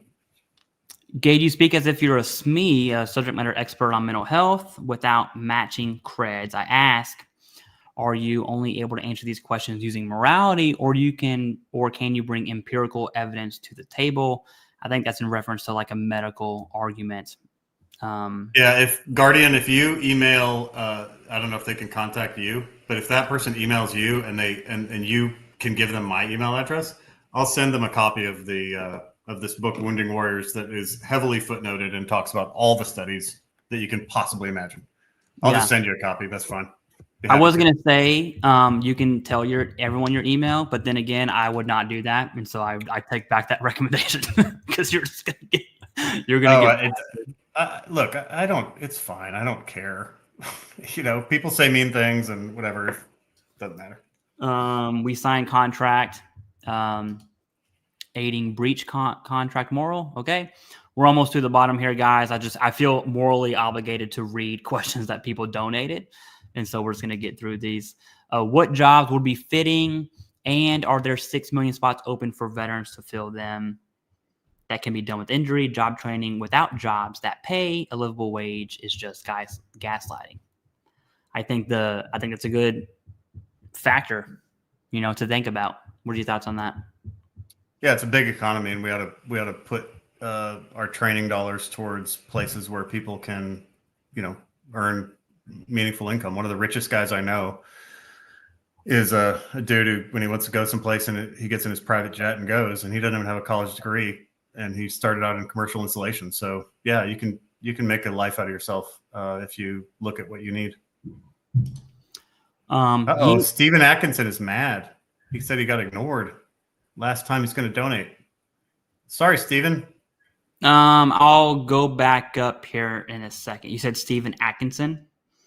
All right. Yeah. How can you determine what is a lifestyle genetic factor versus what is caused by service? If you go in with nothing and come out with something, how is that not the military fault based on lifestyle? What are your thoughts there? I'm going to look for. Yeah, Stephen Atkinson. There's some things. So there's a GAO did a study in 1989 talking about various lifestyle conditions that the VA compensates for. And at that time, they were very skeptical of it. It's easy to tell in some cases what's a lifestyle condition or genetic condition and what is not. In some cases, it's a little harder to tell. So that's a medically determined thing that medical people should do. I found Steven. Sorry about that. There's 165 super chats. So if I skipped one, sorry. I've been fighting for 19 plus years for my disability benefits, and I'm still fighting for injuries sustained in the Army. Where's the morality of the VA or the DOD? That's a gotcha one. That's a great question. Yep. Sometimes bureaucracies are terrible, no doubt about it. Correct. And sometimes the DOD is not primarily in the moral space. They're more in the space of killing people and breaking their stuff, and that's often immoral. I always, anytime this comes up from veterans, I always spin it back and just look at the evidentiary criteria of the claim. And so if you were denied, why were you denied? And do you have the evidence to combat the denial? Because little fact, and people get really mad when I say this, not every claim veterans submit is caused by military service, and they're rightfully denied. So that's definitely on the table, right? Not every problem with veterans should be service connected because the evidence says it's not. Let's go. I think we're here. Scott Smith, thank you very much. No one is talking about older veterans who are now suffering from their service-connected conditions. I would like to hear what Mr. Gade has to say to the older veterans 65 plus. Thank you for your service. I hope you get the treatment you need. Yeah, it's difficult. I will say this to the older veterans. The criteria of chronic, current, persistent disability really, really takes them down the denial road, because who goes to medical over the past 40 years for something, right? I Am Ministry says, I want a clear answer on people that are already rated at 5, 10, 20. I'll answer this one. This is a VA question. Yeah, so 5 years is rated as static. If it's pre 5 years, it basically means nothing. 10 years is if it's service connected, you're good. Jason is back. You're good to go there. 20 years is your rating is finally protected, right? Given the absence of fraud. The grandfather clause is in 38 CFR. I think it's 319. Any changes to the VA SRD like sleep apnea, you will not be affected. So I hope that answers your question there. Shredding the Gnar, I love that name, says, what is owed to our brothers and sisters in arms who, after 20 years of war, PTSD, and wounds, reached the point of ending their lives, whether they fought on the front lines or served in support? I mean, what's owed? I mean, That's the what we argument, pay for. yeah, the argument isn't do we owe them something. The argument is the help we're currently providing helping or hurting? The help we're currently providing helping or hurting? And I mean, the VA, the suicide rate amongst veterans hasn't changed despite the billions and billions and billions of dollars we've spent on suicide prevention. And I think part of the reason for that is because we're missing something really important in terms of human thriving, and that's employment. We don't do a good job of it, and people get stuck, and then stuck people are dangerous to themselves often. It's a real problem. Janus Victim, that's your second big donation. We definitely appreciate that. Can help, or please help change the name disability. I think I would prefer service connected compensation personally. Mandrell says there's like 10 more guys. I used to work for VA Claims Insider during its early days, but I left when I saw all of the fraud. I know from experience that Brian Reese is not that cool. Yeah, I mean, fraud is he's in litigation right now with the state of Texas, so we'll kind of have to just watch how that flows out, as well as Veterans Guardian. Dr. Gade, I agree with Jason. Tone is the real issue. From basic to discharge, I was told seeking help meant weakness. I'm a combat vet who struggled alone for decades until friends urged me to claim to earn benefits. We must define disabilities versus making vets whole. What do you got? Also, thanks, Robe, for donating. That's a nice donation. Thanks for doing that. But I don't really see the question here. Yeah, I think he just wants to be heard. So, Robe, you were definitely heard. We definitely appreciate that. All right. Ron says thoughts on Rudisill GI Bill ruling. Are you tracking on Rudisill? Yeah. So basically, if you serve you have the GI Bill for 36 months and the Montgomery for additional. Oh, I didn't know that was. I didn't know that's what it's called. Yeah, I think I qualify for both, but I don't. I use that. The Army already got me educated, so I'm fine. Probably. Yeah. I used it for my master's, but there's some sticky stuff happening with the VA about it that we'll just have to wait and see. All right, please answer this. Where's your push to restore expired GI Bill benefits so we can get back to work? Point me in the right direction, Emily. Hit me up on LinkedIn. Help me understand what you're talking about, and I will be happy to put some energy into that. I think it was a Trump administration first time around that signed the backdated order for January of 2011. Don't quote me on that, but it's something similar to that. If I rent a car from Enterprise and total it, I owe Enterprise money for causing that damage. That is the exact same logic behind VA compensation. Good analogy there. Okay. Okay. We're going to end it. I'm going to read 5 more. Every time we read 10 more pop up. That's what's happening, just so everyone knows. Put a time limit on it. No more after like 6:48 p.m. Yeah, so I just want to tell everyone thank you for donating. Okay, the profits from this will go to TAPS, and you can go to taps.org to kind of look at what everyone's money is going to. But will you take away compensation for major depressive disorder?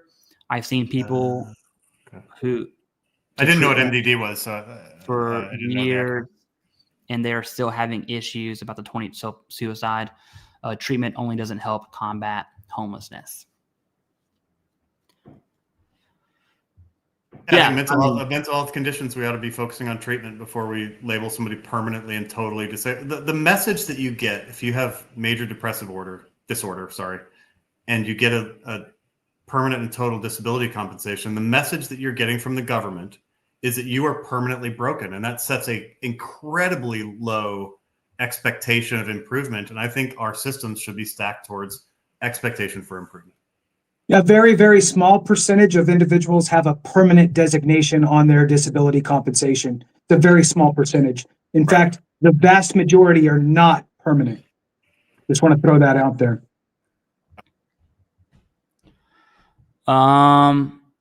Let's end it here because like 30 more chats just popped up, just in case anyone's wondering. And I have to go upstairs to my kids. All right. Perfect. So you guys, if you want to ever do this again, I thought this was really fun. We raised a bunch of money for a good cause. We talked about some important stuff. We agreed on some stuff. We disagreed on some stuff. If you want to do it again, let's do it again. That was fun. Yeah, I mean, we'll definitely be in contact. I do want to appreciate you, Daniel Gade, although I completely disagree with you with like 90% of everything we talked about. It does, just to be frank about it, it does take balls to go into the enemy's territory and just get slammed, especially in the comments. I don't know if you were reading all the comments, but they weren't all. No, I wasn't. They weren't all happy go lucky. We'll just say. I think it was Joe Rogan who says he always says don't ever read the comments. I don't care about the comments. Like, here's the thing: you throw a stone into a pack of dogs, the one that yelps is the one that got hit. So if somebody hears me say, I'm careful with saying that too. Look, I don't care, because if somebody's receiving compensation for something that they deep down know they shouldn't be receiving compensation for, or it's not a real disability, or they're scammed the system, of course they're going to be mad. Of course they are. Fraud. And that's fine. That's fine. If you're mad at me, it's fine. It's cool. No problem. Yeah, there's fraud by the legal standard, and then I would not lump that in with fraud versus one's moral standard. And I think they're very separate. There's fraud by law, and then if you follow the law and you're correctly compensated via direct, secondary, TERA, MUCMI, presumptive, then that's it. Yeah. There's no argument, right? You can go to sleep at night. Yeah, that's all I have to say. Jason, do you want to say something, and then we'll just give it to Daniel Gade? 30 seconds. You can plug whatever you want. That's okay. Take it away, Jason. Absolutely. All right. Hey, thank you again for making it on. We do appreciate you so very much. And, it is definitely, a lot of disagreeing, but it's understanding. And I think that at the end of the day, I'll throw this out there. I think that your heart is in the right place. And I think that there is a there somewhere. Personally, I think you got to swim way further upstream. And some of this stuff is at the DOD level, not at the VA level.